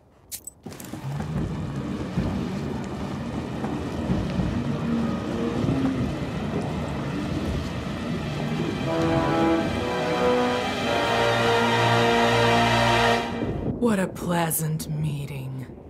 I've always been attracted to magie of all sorts. I like your secrets. Did you know, girl, they're much more dangerous than me. I am, of course, speaking about my insatiability. Secrets? Knowers don't have many secrets. No more than regular people. Oh, that is not so. A long time ago, my father, Herod the Great, had to kill countless innocent children. Can we blame him for that? Or should we blame the Magi who kept quiet about your mysterious future king? And where is he now, when the one in charge of these lives is obviously me? A dangerous evil spirit. His sword can often be found in ancient ruins like his core. His core! Tell me, what kind of chort are you? Oh, these northern backwoods. What refinement and manners. But I don't mind talking to you. You may prove to be a better talker than these good-for-nothing peasants. Remember my name, Salamea. My sisters may not care for names, but not me. Not me. Not Lucia, not Flamea, not Karkusha, not Plumpea. I'm shaking even thinking about these nicknames. Shaking! But I digress. Yes, I am the same as you. I used to be human. Well, you know. Now I have more power than any mortal. Don't compare us. I'm nothing like you. Not like me. Yet. Why do you torture these people? It's my destiny. My necessity. You see, young sorceress, I'm an ancient and immortal being, but I need to feed on these sick. Of course, you need a dead man for the ritual of the summer solstice. Oh, Magi. Millenniums pass and you don't change. Well, be glad that you met me. I offer you my sacrifice as a sign of respect to those who seek knowledge. I have to decide what to do with this demon.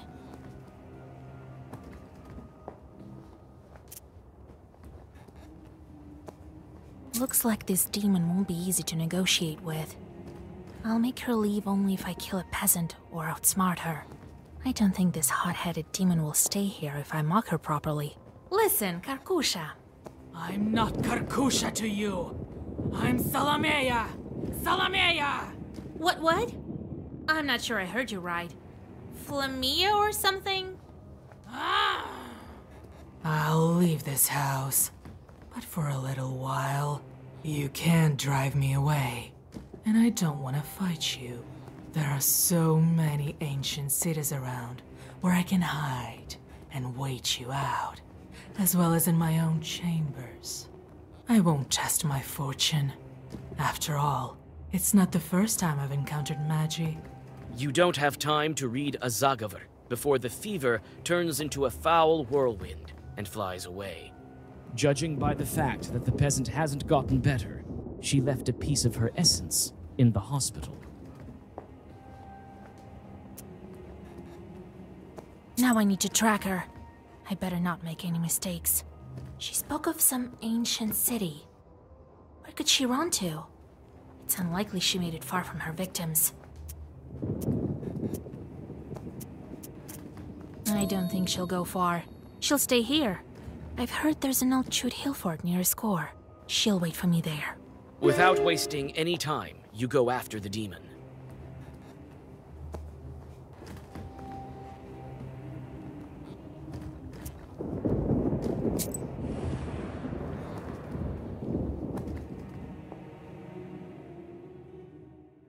The narrow crawl space between the rocks is filled with a sickly fog. It indicates that you're on the right track. Salamea is hiding somewhere in the ancient Chud town. She left some of her henchmen here. You take out your black book.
But you won't beat me.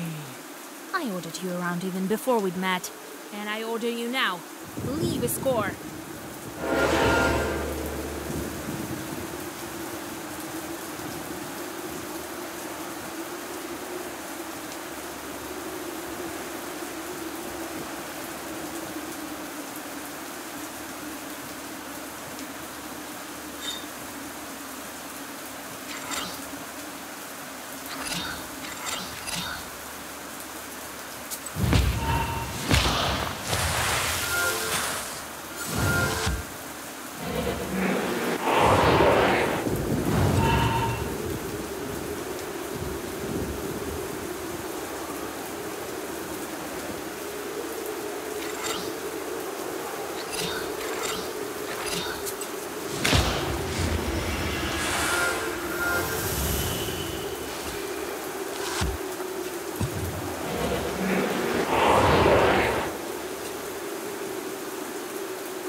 You don't really think you can defeat Irod's daughter, do you? I don't care if you're the devil's daughter.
The fever is gone.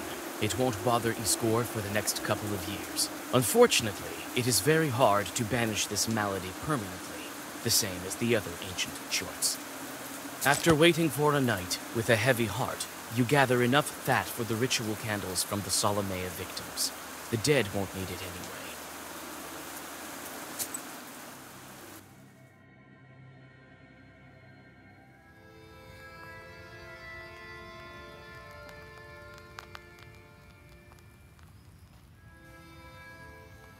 I tracked this fever. Couple of Zagavars and that's it. The end of her demonic existence. You've improved your mastery over sorcery, Vasilisa. I made the right choice to teach you. Yes, but I'm still not as strong as you, Grandpa. Well, no one can say that. Well, where are we with those Kupala rituals? I think I found everything that I need. Here's the towel, here's the church knife, and here's the fever candle. Well done, Vasilisa. I didn't doubt you'd make it in time. It is time. Go to the forest in the evening and look for the flower. I need to get ready. Who knows what kind of demons are guarding it? Sound thinking. Everybody wants to find the flower, but not everyone can. I'm ready, Grandpa. Yes, methinks if not you, then who else? Both Kalduns and regular folk are looking for it. Somebody did find it. So can do it too, then. They say this flower is alive, made of fire. Evil spirits are guarding it. You know the ritual, but also remember what I taught you. When the demons fly after you, don't look back. Why don't Kalduns look for it every year, Grandpa? What do you mean? They do, but scarcely anyone finds it. And among those who do find it, not everyone is able to come back. I knew a couple of Black Knowers who found the flower.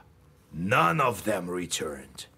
Shorts told me about one of them. Why can't people find the flower? They can't even see Shorts, not to mention the flower.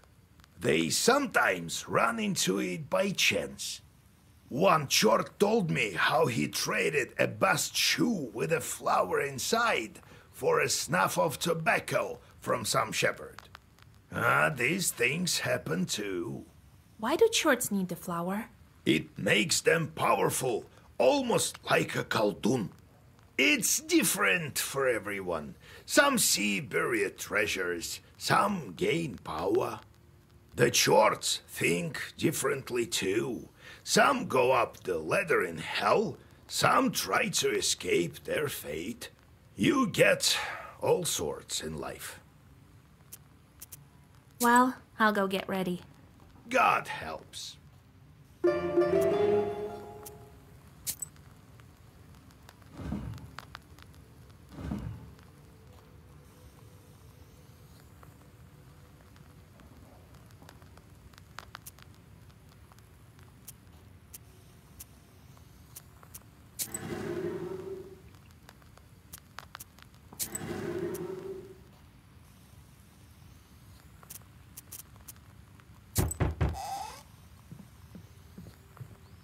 Howdy, Maria. Oh, Vasya, Grandpa Yegor, howdy. God be with you, Maria. So, it doesn't sit by the loom in the night, right? Oh, thank God. You've saved me, Vasilisa. I don't know what I'd do without you. I came to thank you with some gifts.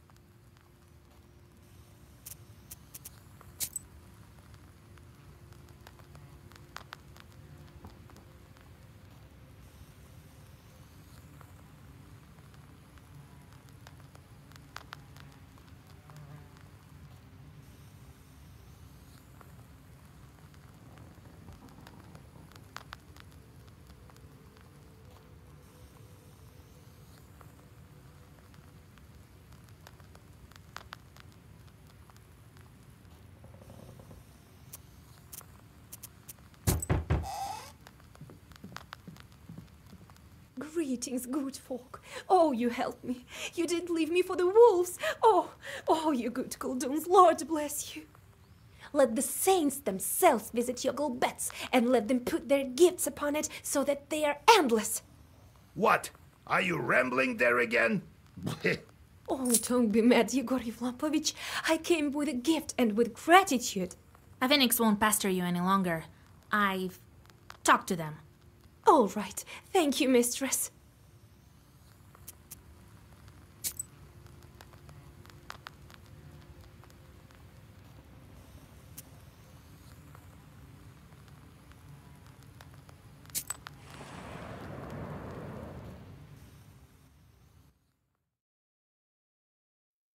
On this night, the border between the worlds grows thin.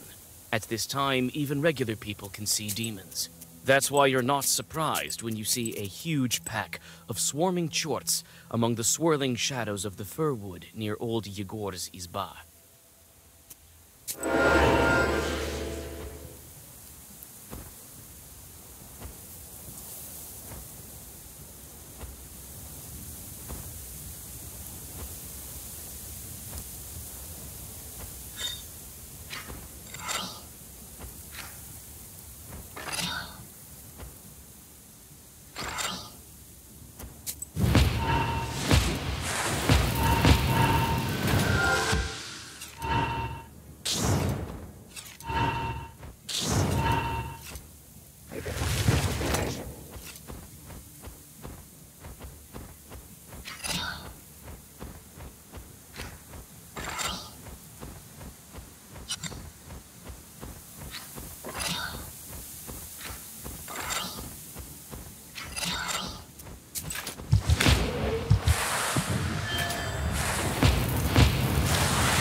You look into the sunset on the stormy horizon.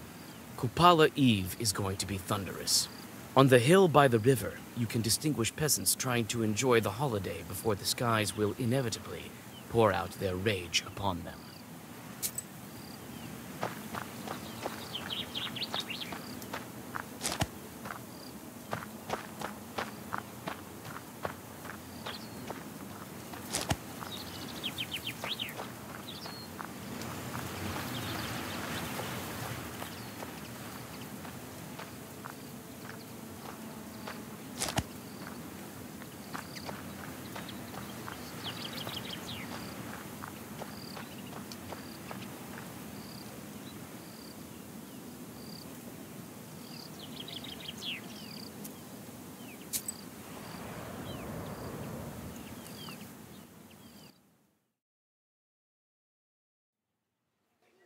On the slope near the Kolva River, the village youth have made traditional fires.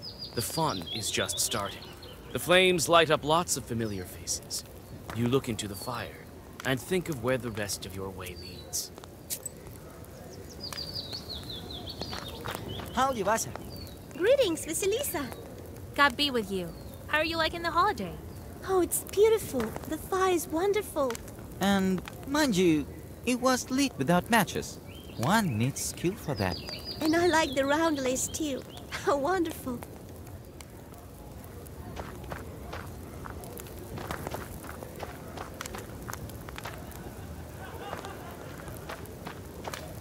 Oh, Vasha, you came too! I thought the Knowers were afraid of the Kupala fires. I've been living like we agreed upon. Properly. In a way, life has become even better. I have a habit of helping my neighbors now. Can you imagine? Well, I have no time to chat. I'm playing my accordion. Oh, greetings, mistress. Hey there. What an unexpected encounter. Well, how is your windmill? You put that chort in his place, so he's been behaving well. I fixed the windmill a little, but recently the noise started again. I just don't know. Is it not enough for him again?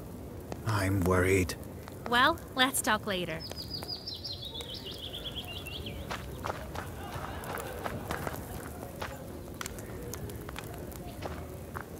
Greetings, Vasilisa Fedorovna. Samson, you left the station without supervision again? God, no. My boy helps me around. I came with my relatives for a holiday. And I like playing cards in your area, you know that. How about a game or two now?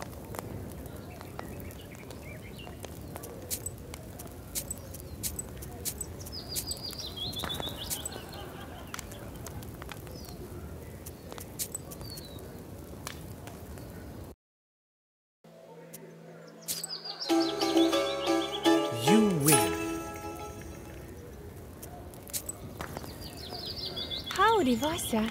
We're glad to see you. Howdy, Vasilisa. Have you by chance come to leap over the fire? Kolya! Don't fret. Everything is fine. Who knows? Maybe I will. Have you been getting along after the wedding? Come on, Vasilisa. I'm not a violent man. Yes, my husband is much kinder than the Abdiricha. You bet. I'm about on the same level with that domovoi. Yes, by the way, I made a wreath for you. Maybe it will help you get your man back.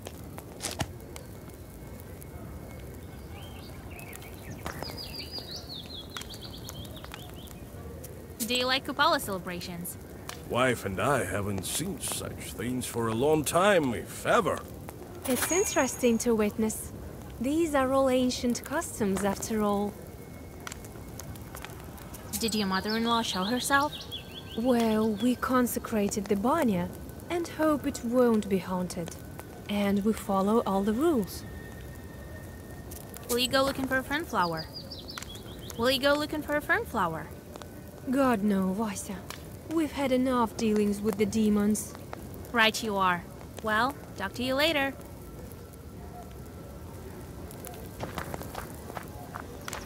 Oh, hello, Vasilisa. Well met. I was going to visit you tomorrow. They say lots of things about Khalduns. Not all of it is true. And I know this thanks to you. Thank you, mistress. Well, why are you bowing to me? I did what we agreed upon. How are you? The Vodinoy doesn't bother you anymore, does he? Phew. God is merciful. The brine pours from the well steadily, with no interruptions. You made a good deal with the Vodinoy that time. To be honest, I came to Vilgert to pay you back. Here, take it. Huh. Listen. I will hear none of that. That's it. Oh, Vasilisa, Salikams can only dream of having a Khaldun like you.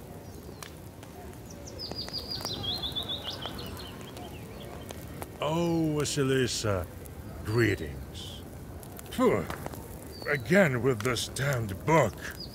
Quit this thing and come to confession before your soul is completely gone. Come on, you know me. I'm a knower, but I try not to curse people without reason. It is never too late to confess. We've saved the Changeling girl with prayers, right? Saved with prayers. Right. Well, the girl is here. That's what matters. Married. So it may not be too late to save you, huh? You're saying you'll marry me? Get out of here. I'm talking about listening to your confession. What are you doing here on Kupala's Eve? It's a demonic holiday. Jumping over the fire, wriggling you behind. That's what you're saying, right? Oh? So what? I've seen lots of things in Vilgard. Personally, I think it's all fine as long as it's all in good spirits.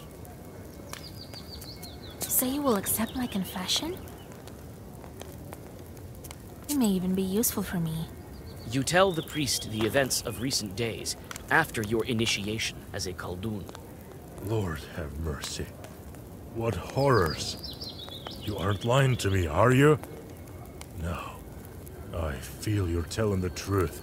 I absolve you of what I can, Vasilisa. The rest God will forgive, if He wills it so. How did you end up here? I'm not talking about Kupala, but about Vilgard in general. Look at you. You sure act like a knower. Curiosity got you this far, huh? There's nothing to tell, really. I studied in Perm, then I was assigned this place. I'm from around here, and I've spent a lot of time here. I've seen all kinds of things. I've exercised both Ikotas and you, Khalduns. That's why I believed you right away when you told me about the Changeling girl.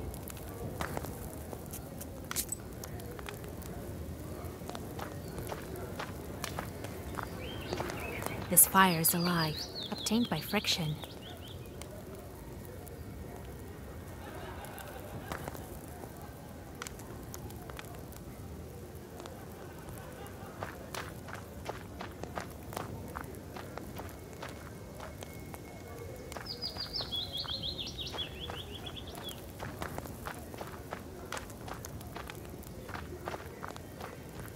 Some peasants depart to the river for wreath divinations. You think about whether you should go and discover your fate, or if it's time to make it with your own hands.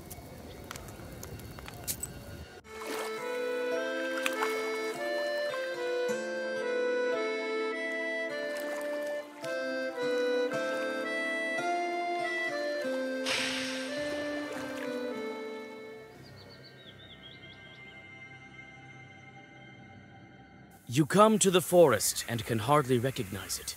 The grim trees are soaked with the mysterious spirit of space between worlds. Between the branches glimpse the figures of spirits that are unfamiliar even to you. Another pack of chorts has gathered at the forest's edge. They're catching amateur flower hunters, of which there is no shortage on this night.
You scatter the swarm. The chorts that are still alive flee in horror. Carefully closing the black book, you step into the darkness of the forest.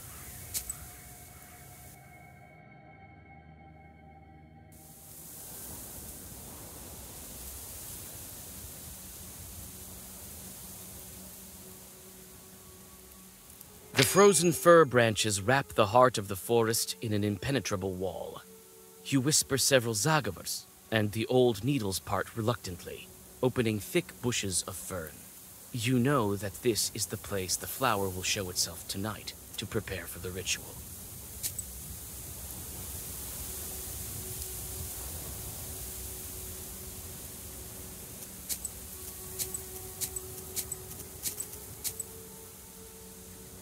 You can feel the power emanating from the old fern. This is where it will bloom. But you need to prepare for the ritual by drawing a circle, lighting the candles, and laying down a blanket.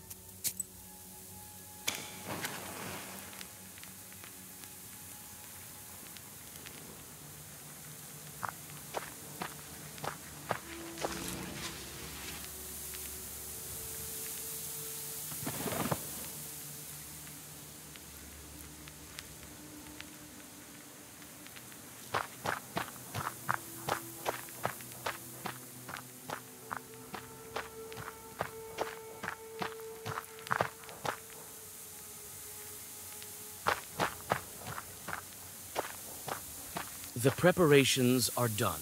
The thunder blasts are becoming more frequent. The air smells like a storm approaching. You can only wait for midnight.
The preparations are done. The thunder blasts are becoming more frequent.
Constellation can be seen by anyone. Looks like a card.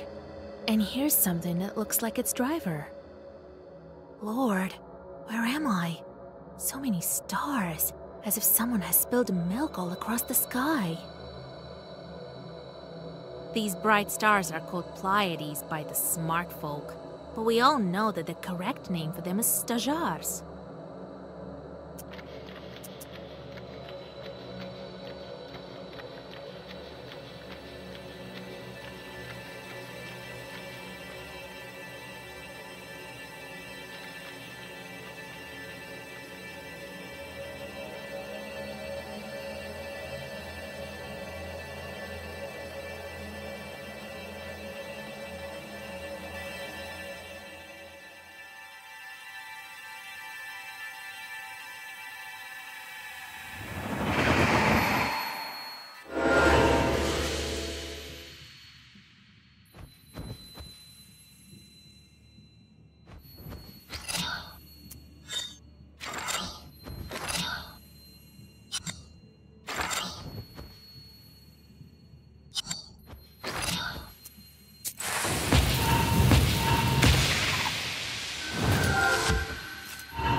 A moment, a flash, and the starry heavens split apart, pouring the wrath of the stormy sky upon you. When your eyes get used to the darkness, you notice hundreds of chorts waiting for you in the branches. They want to take your fern flower away.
You stop and open the black book.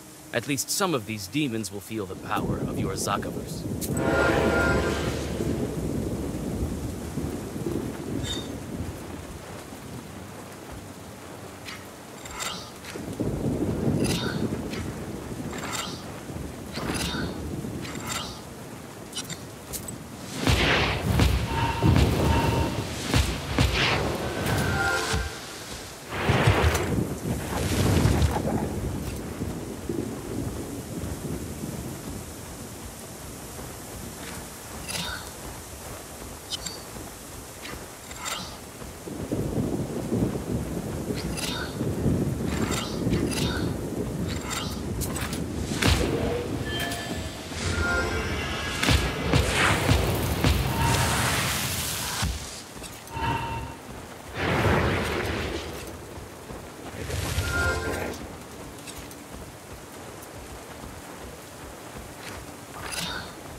You deal with one short and another, but there's no end to them.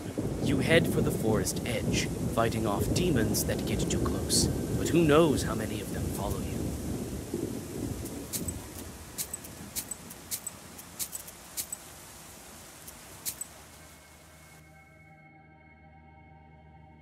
You finally reach the forest's edge. Lightning illuminates the shadows of evil spirits standing behind your back. The power of the picked flower has attracted demons from all over the Uyezd.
Chorts are defeated.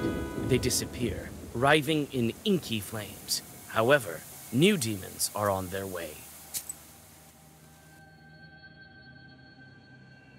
You reach the rye field that is being shaken with the fury of the stormy sky.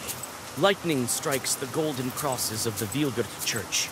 You feel that the legions of Chorts are hesitant to approach human Izbaz.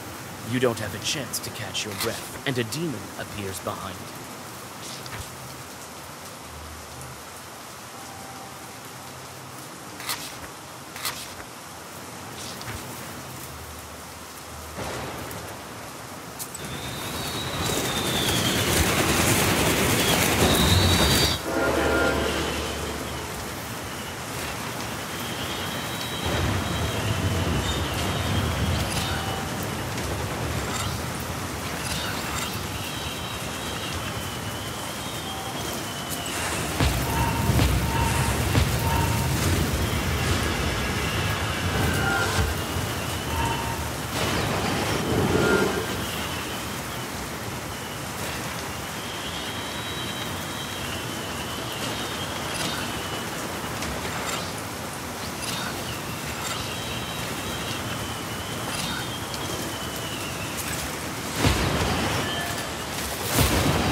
You woke up. Wonderful.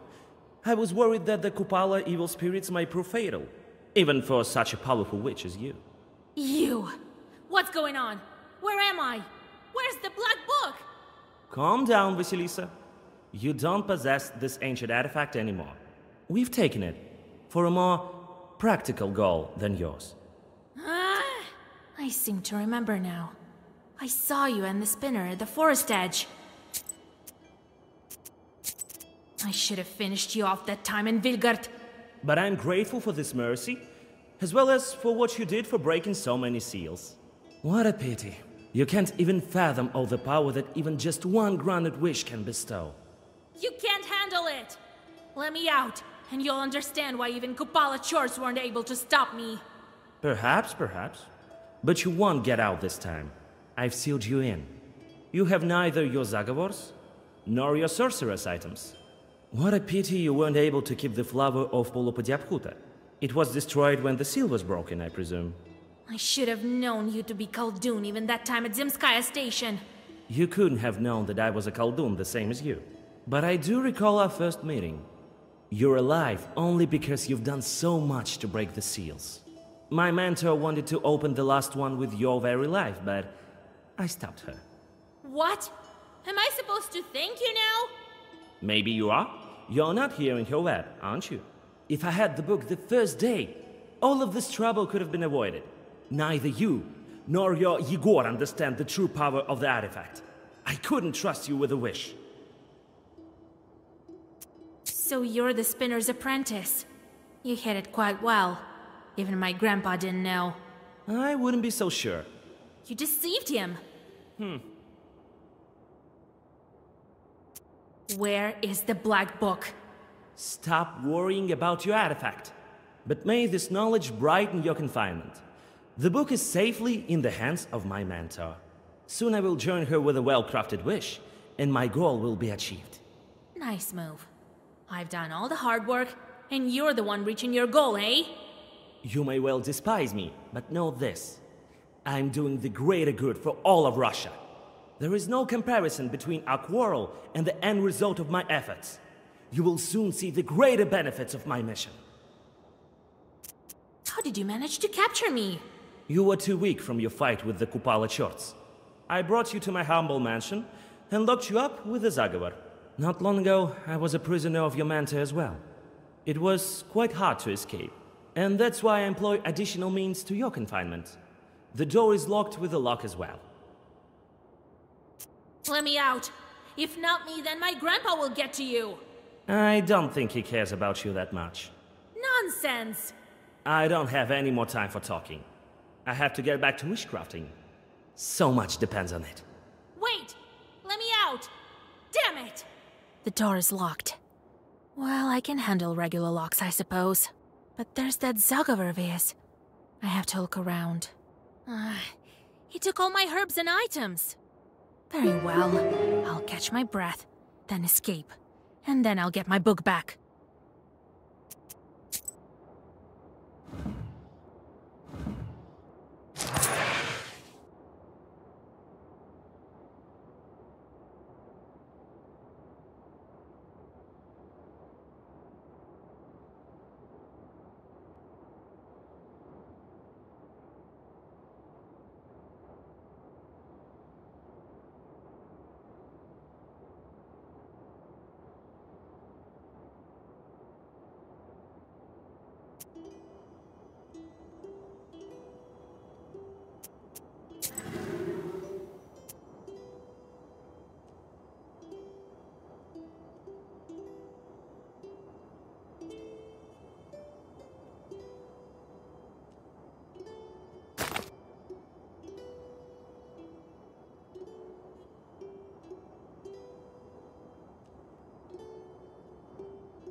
Iron bars, slimy from the dampness of the cellar, block your path. You try to open the door, but it's locked.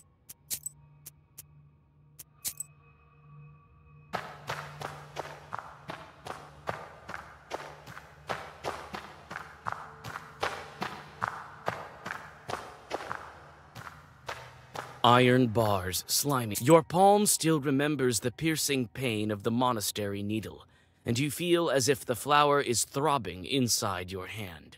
You touch the lock, and it falls open with a quiet click. You open the door, but can't take a step. Alexander's barrier of sorcery still remains.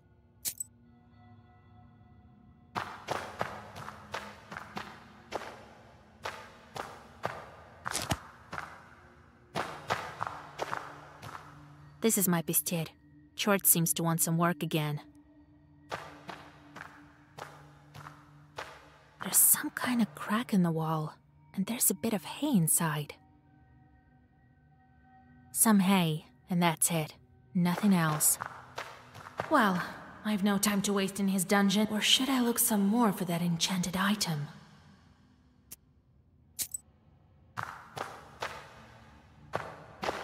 There's a small hole in the bench, and that's it. There's nothing inside the bucket. An uchwat is standing with its prongs turned upward.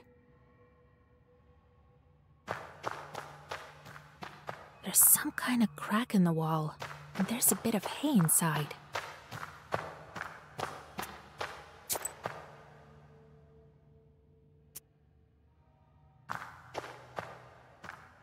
Well, I've no time to... Or should I look some more for that enchanted item? I can rely only on myself. A simple Zagaver won't be enough to hold me. There's some item here that he put the Zagaver on. Very well. Where's the source of Alexander's sorcery? Did he enchant the hay? Doesn't look like that's the case. No, it's the oven fork.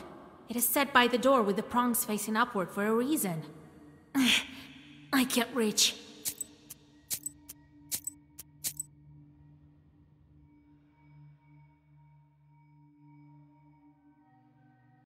There's some item here that he put the Zagaver on. Yes! The fork is enchanted. It is set by the door with the prongs facing upward for a reason. So what do we have here? Got captured once more? It's always such a pain with your boyfriends. Morteshka! You thought I'd leave you here with these Kalduns? Your companion drops the oven fork, and the magical barrier collapses in an instant. You thank your savior, and prepare to continue along your way.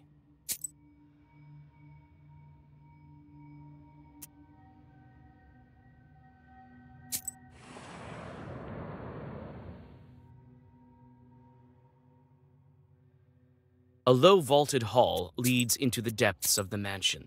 It's hard to see in the murky twilight of the cellar, and you freeze in place when you hear a loud hiss ahead.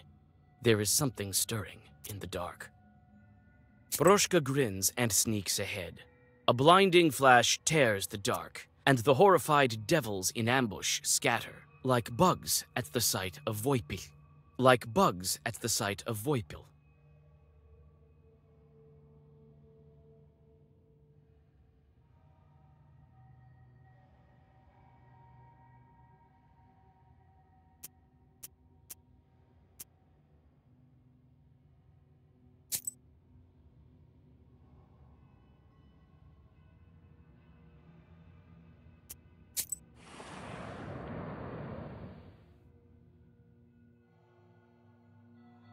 A cloud of dust swarms out of old barrels from the wine cellar. Neither man nor evil spirit has set foot here for a long time. Barrels bear inscriptions in an unfamiliar tongue. You absent-mindedly examine one vessel after another, when you finally notice one strange, lone bottle on the table. Coming closer, you see some strange Khaldun symbols on its label.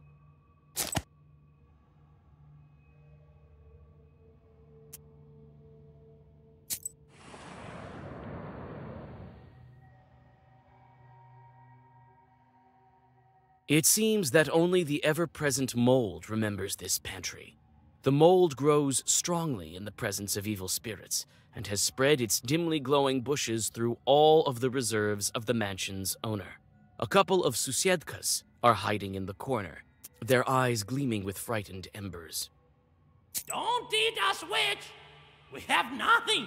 Nothing! Only mold! Ugh, I wouldn't eat you even if I was starving.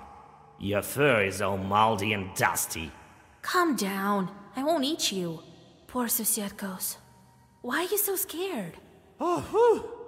I thought one of Alexander's demons crawled to our place. It's scary in the mansion these days. The stronger our master gets, the more demons flock here. Some are quite evil. They can gobble you up for good. Now, I understand my godfather that ran away from his Khaldun master. We can't manage with our Khaldun. No one even knows if he is the one. Tell me about your master. There's nothing to tell. He was a good man, and his parents were fine people. That is, before they start learning black magic. We've been in hiding since then. For how long? Half a century is my guess. He's a good guy, tries to help people. He wants to do good, but it's turned out as it usually does. Khaldun's secret? Well, everyone sees you as a witch and respect you as one.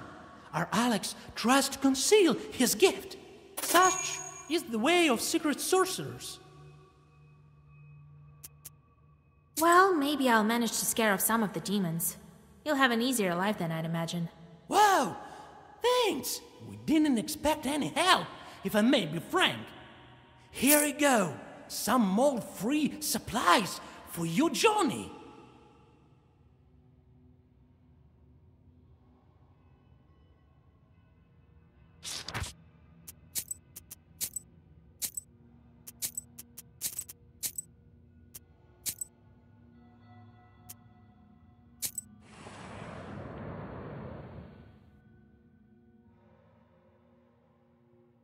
Your gloomy thoughts are fueled by thick shadows around you. Before the darkness engulfs you entirely, you see a flicker of a candle near the staircase, and you rush towards it.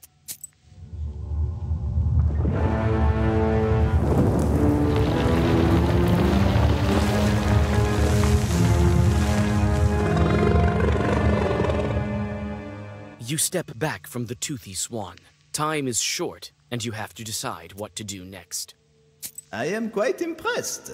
No book, yet you managed to defeat the Lock, the Zagor, and even the demons. Oh, magnifique! Please excuse the French that I've acquired while serving Mon Sorcier. So you're a demon these days? You know your name is already dead. No one remembers it. What of it? At least I've never haunted garbage heaps as a cat, mon ami. Better to be a garbage cat than a demon in hell. Enough of that. First, let me tell you, Vasilisa, enchanté de faire votre connaissance. And let me tell you that I'm immune to your Zagavors. Charmant. You won't scare me with your fancy magic words. You'd better let me pass, you demon. Mais non, I can't do this. A direct order from Alexandre. But as I said, I am impressed. He said to me, "Don't let Vasilisa pass. She has no powers left." I think there is a small loophole there, n'est-ce pas? I'm quite capable even without the book, as you see. Right, vraiment? Quite so, quite so. But I would like to see that for myself. How about a duel in our language of knowers, avec la langue de sorcier? But be ready. One mistake and your soul is mine.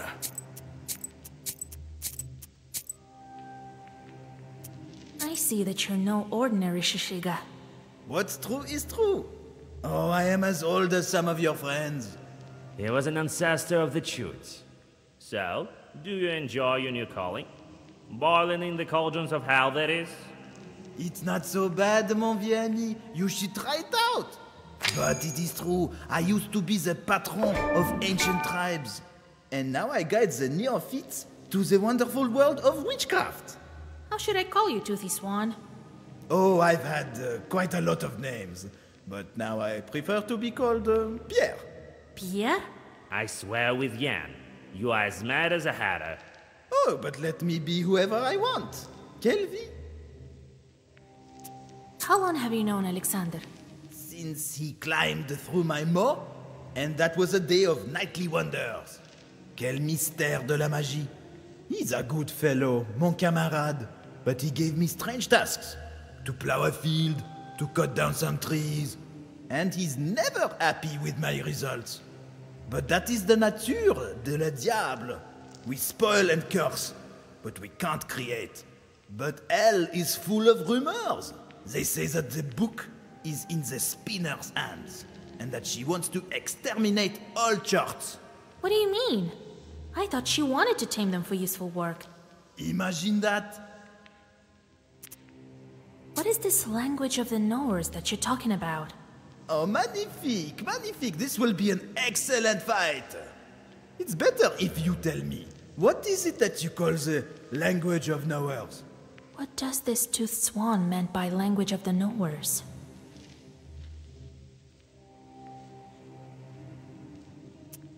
Only the ones with knowledge can guess riddles.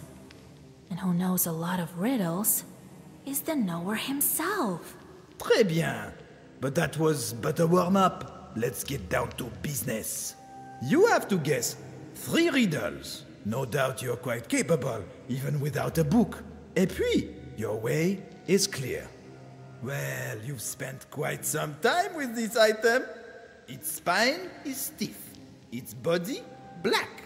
Always ready to break your foe's back. Its spine is stiff, its body black. Always ready to break your foe's back. I've spent a lot of time with this item. That's my book. These are the riddles of an ancient demon? I've heard the likes of these at evening parties. Pas mal. If you already know this one, let me give you another one that's fresh. A swan is swimming, but doesn't fly, and lets smoke rise to the sky.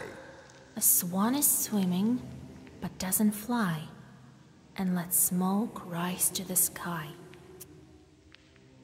I know this one. A self-propelling boat called a steamship. Magnifique! Well, I am hopeful still. You see, I love riddles with swans in them. I'm not surprised. Alors, your final answer will be known to you, a young mortal, but not to us, the spirits of the nature. A white swan, never cut or with a blade hewn, but it was by everyone consumed. A white swan was never cut or with a knife hewn, but it was by everyone consumed.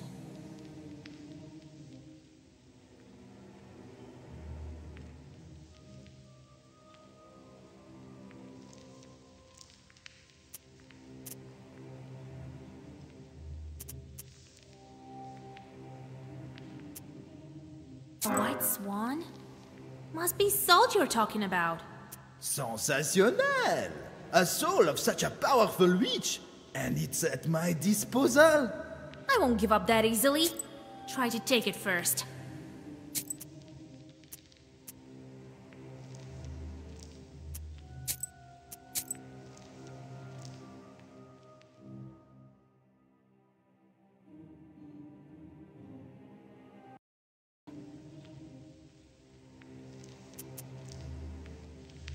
Every mortal knows a mother's breast, but not you, spirits.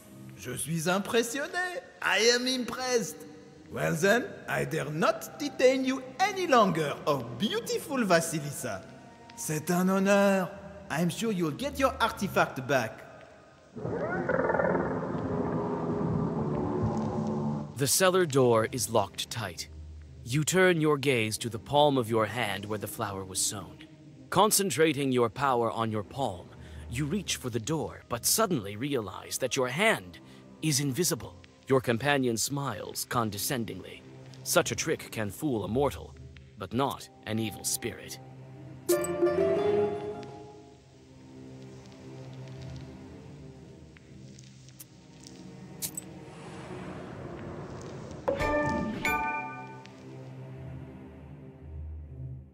A dazzling light falls on the dusty cellar staircase and drags you inside to the richly decorated hallway. Your breath is taken away by the sheer splendor of a mansion you've only imagined from looking at pictures.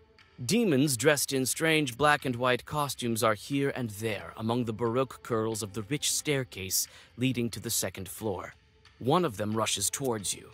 You prepare all your eloquence to stop the demon before it attacks you, but it proves to be unnecessary. It seems the chort in a black dress coat wants to offer you an entire tray of delicacies. Welcome, welcome, dear lady. I didn't know our master had guests.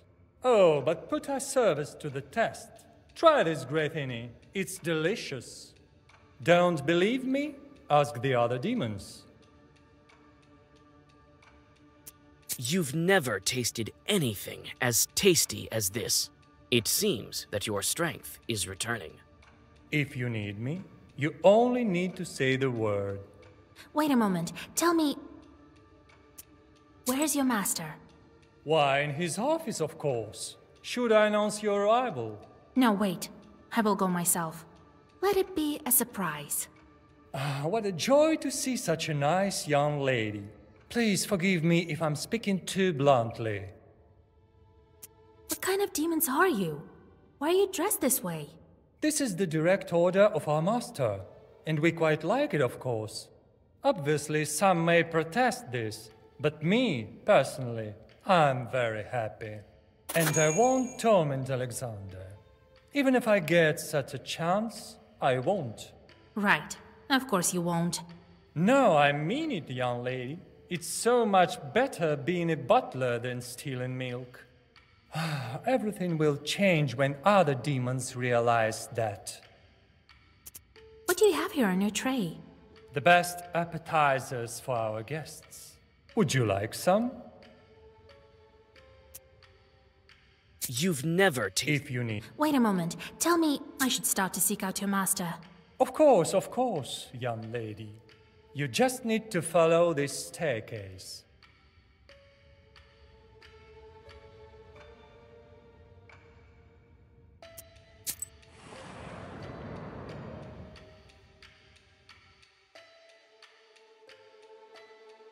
A winter garden is growing here, under the dome of ornate glass. Your eye skips from one herb to another. The greenery is full of exotic plants, the likes of which you've never seen. Alexander's chorts are tending to this place. Such exotic greenery you've only seen in some of Yegor's books and heard mentioned in stories about faraway lands. You've also found some familiar magical herbs. The chorts are working in this garden according to the instructions of their master. Oddly enough, they are quite good at it. Some are dissatisfied with their job, while others have resigned themselves to their fate.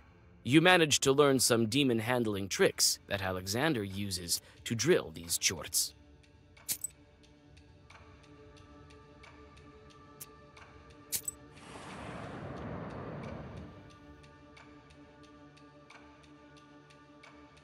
So much knowledge. You wouldn't be able to find such a vast collection of books in your izba, nor in the churches of Vilgert and Cherdin. For a moment, you forget both the Black Book and your mission, consumed by the dreams of reading all of these bits of treasure. The sudden glimmer of moonlight in the eyes of the stuffed bear helps you to return to your thoughts. The unkind eyes of the bear make you wary. You take a step closer to realize that the stuffed animal is filled with chorts. Some books are written in languages unknown to you, while others are too lengthy to be understood in such a short time. Nevertheless, you find a collection of epics and legends, which you decide to borrow from Alexander. The unkind eyes of the bear. As soon as you touch the bear, it starts to move. The chorts don't seem to like your company.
The walls are richly decorated with incredible lifelike portraits and landscape paintings more impressive than you've ever seen in your life.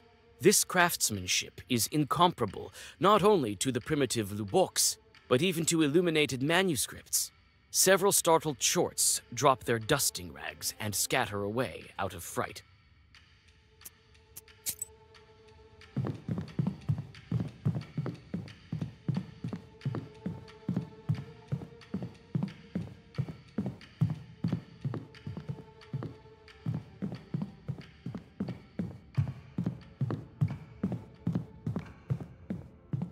You may go on your way.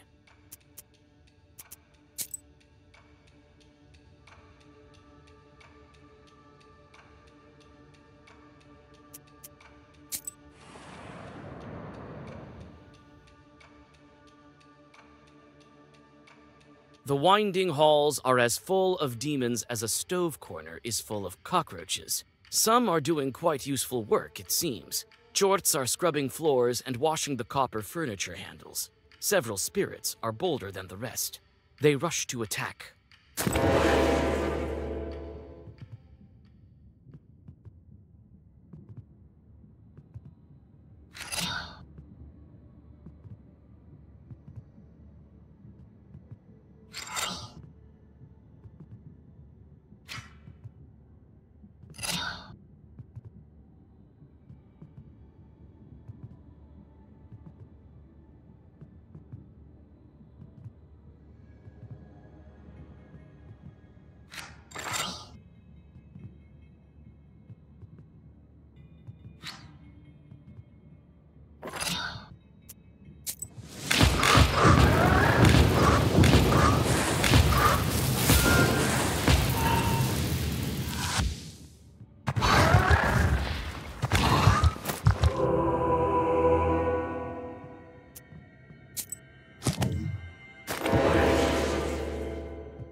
You enter Alexander's office. He looks through you, seeing nothing. The Fern flower does its job properly. The table is littered with papers, blueprints, and magical books. Your captor walks back and forth, quietly muttering something incoherent, as if in a trance. They look like Alexander.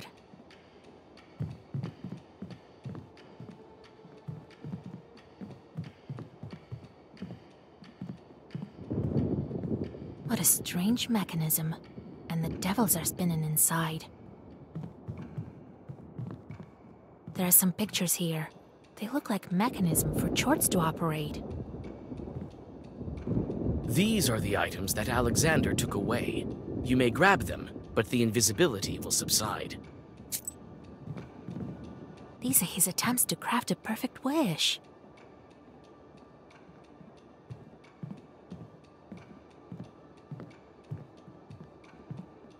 A big window towers behind Alexander. Directly under it is an iron fence with sharp spikes sticking up. I don't know such sorcery.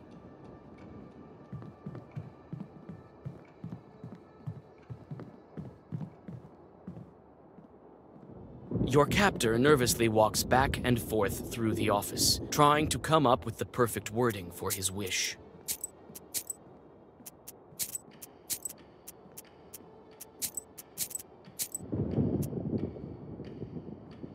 hard at work, eh?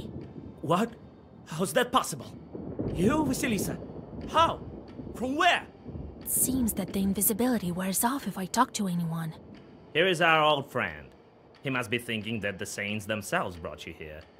That must be the very same magnetism that I've heard so much about. The kind that moves people and objects about. It's none of your business. Now give me back my stuff, or else.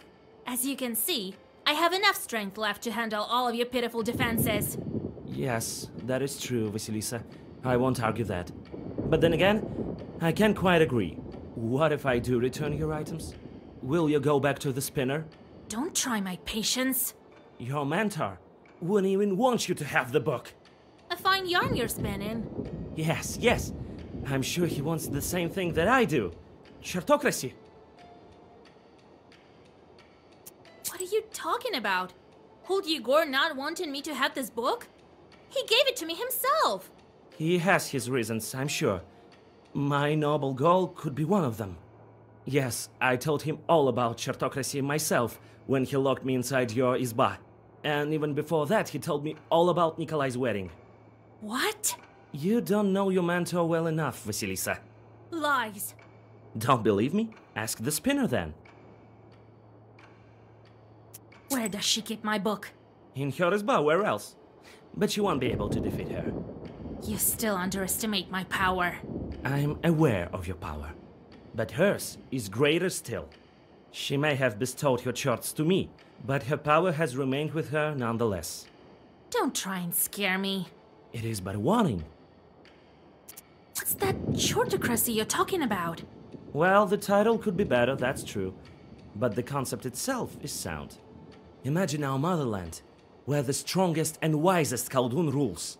And his power grows yet, since he passes his charts by inheritance to his successor, the next in line, whose power almost matches his own. Right. A Khaldun instead of a Tsar is just what we need. And don't forget that the demons will also work, and only for the common good. And this is indeed possible. You must have already seen only a small sample of what I've done with my charts in the mansion. Believe me, the Chartocracy is possible in Russia. We have just one seal to break. I've had enough of your ramblings. I don't even know what to do with this fellow. His philosophy is quite silly, don't you think? Thrice we've dueled. There won't be a fourth time. We have nothing to argue about.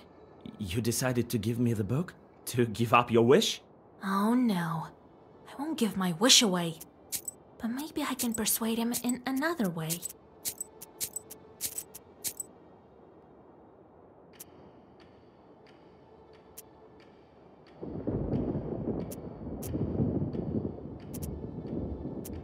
You want chartocracy and want the book for this reason.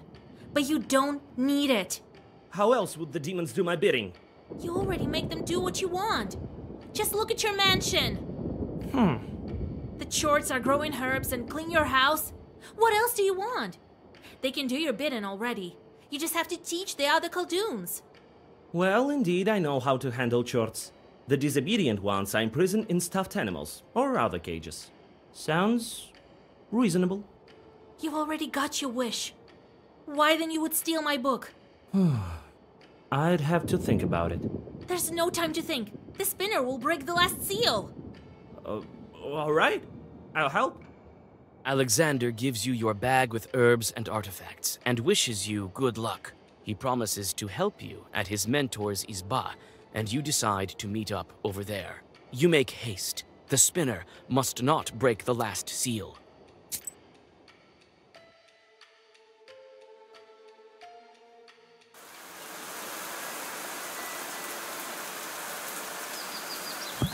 No time to go back home.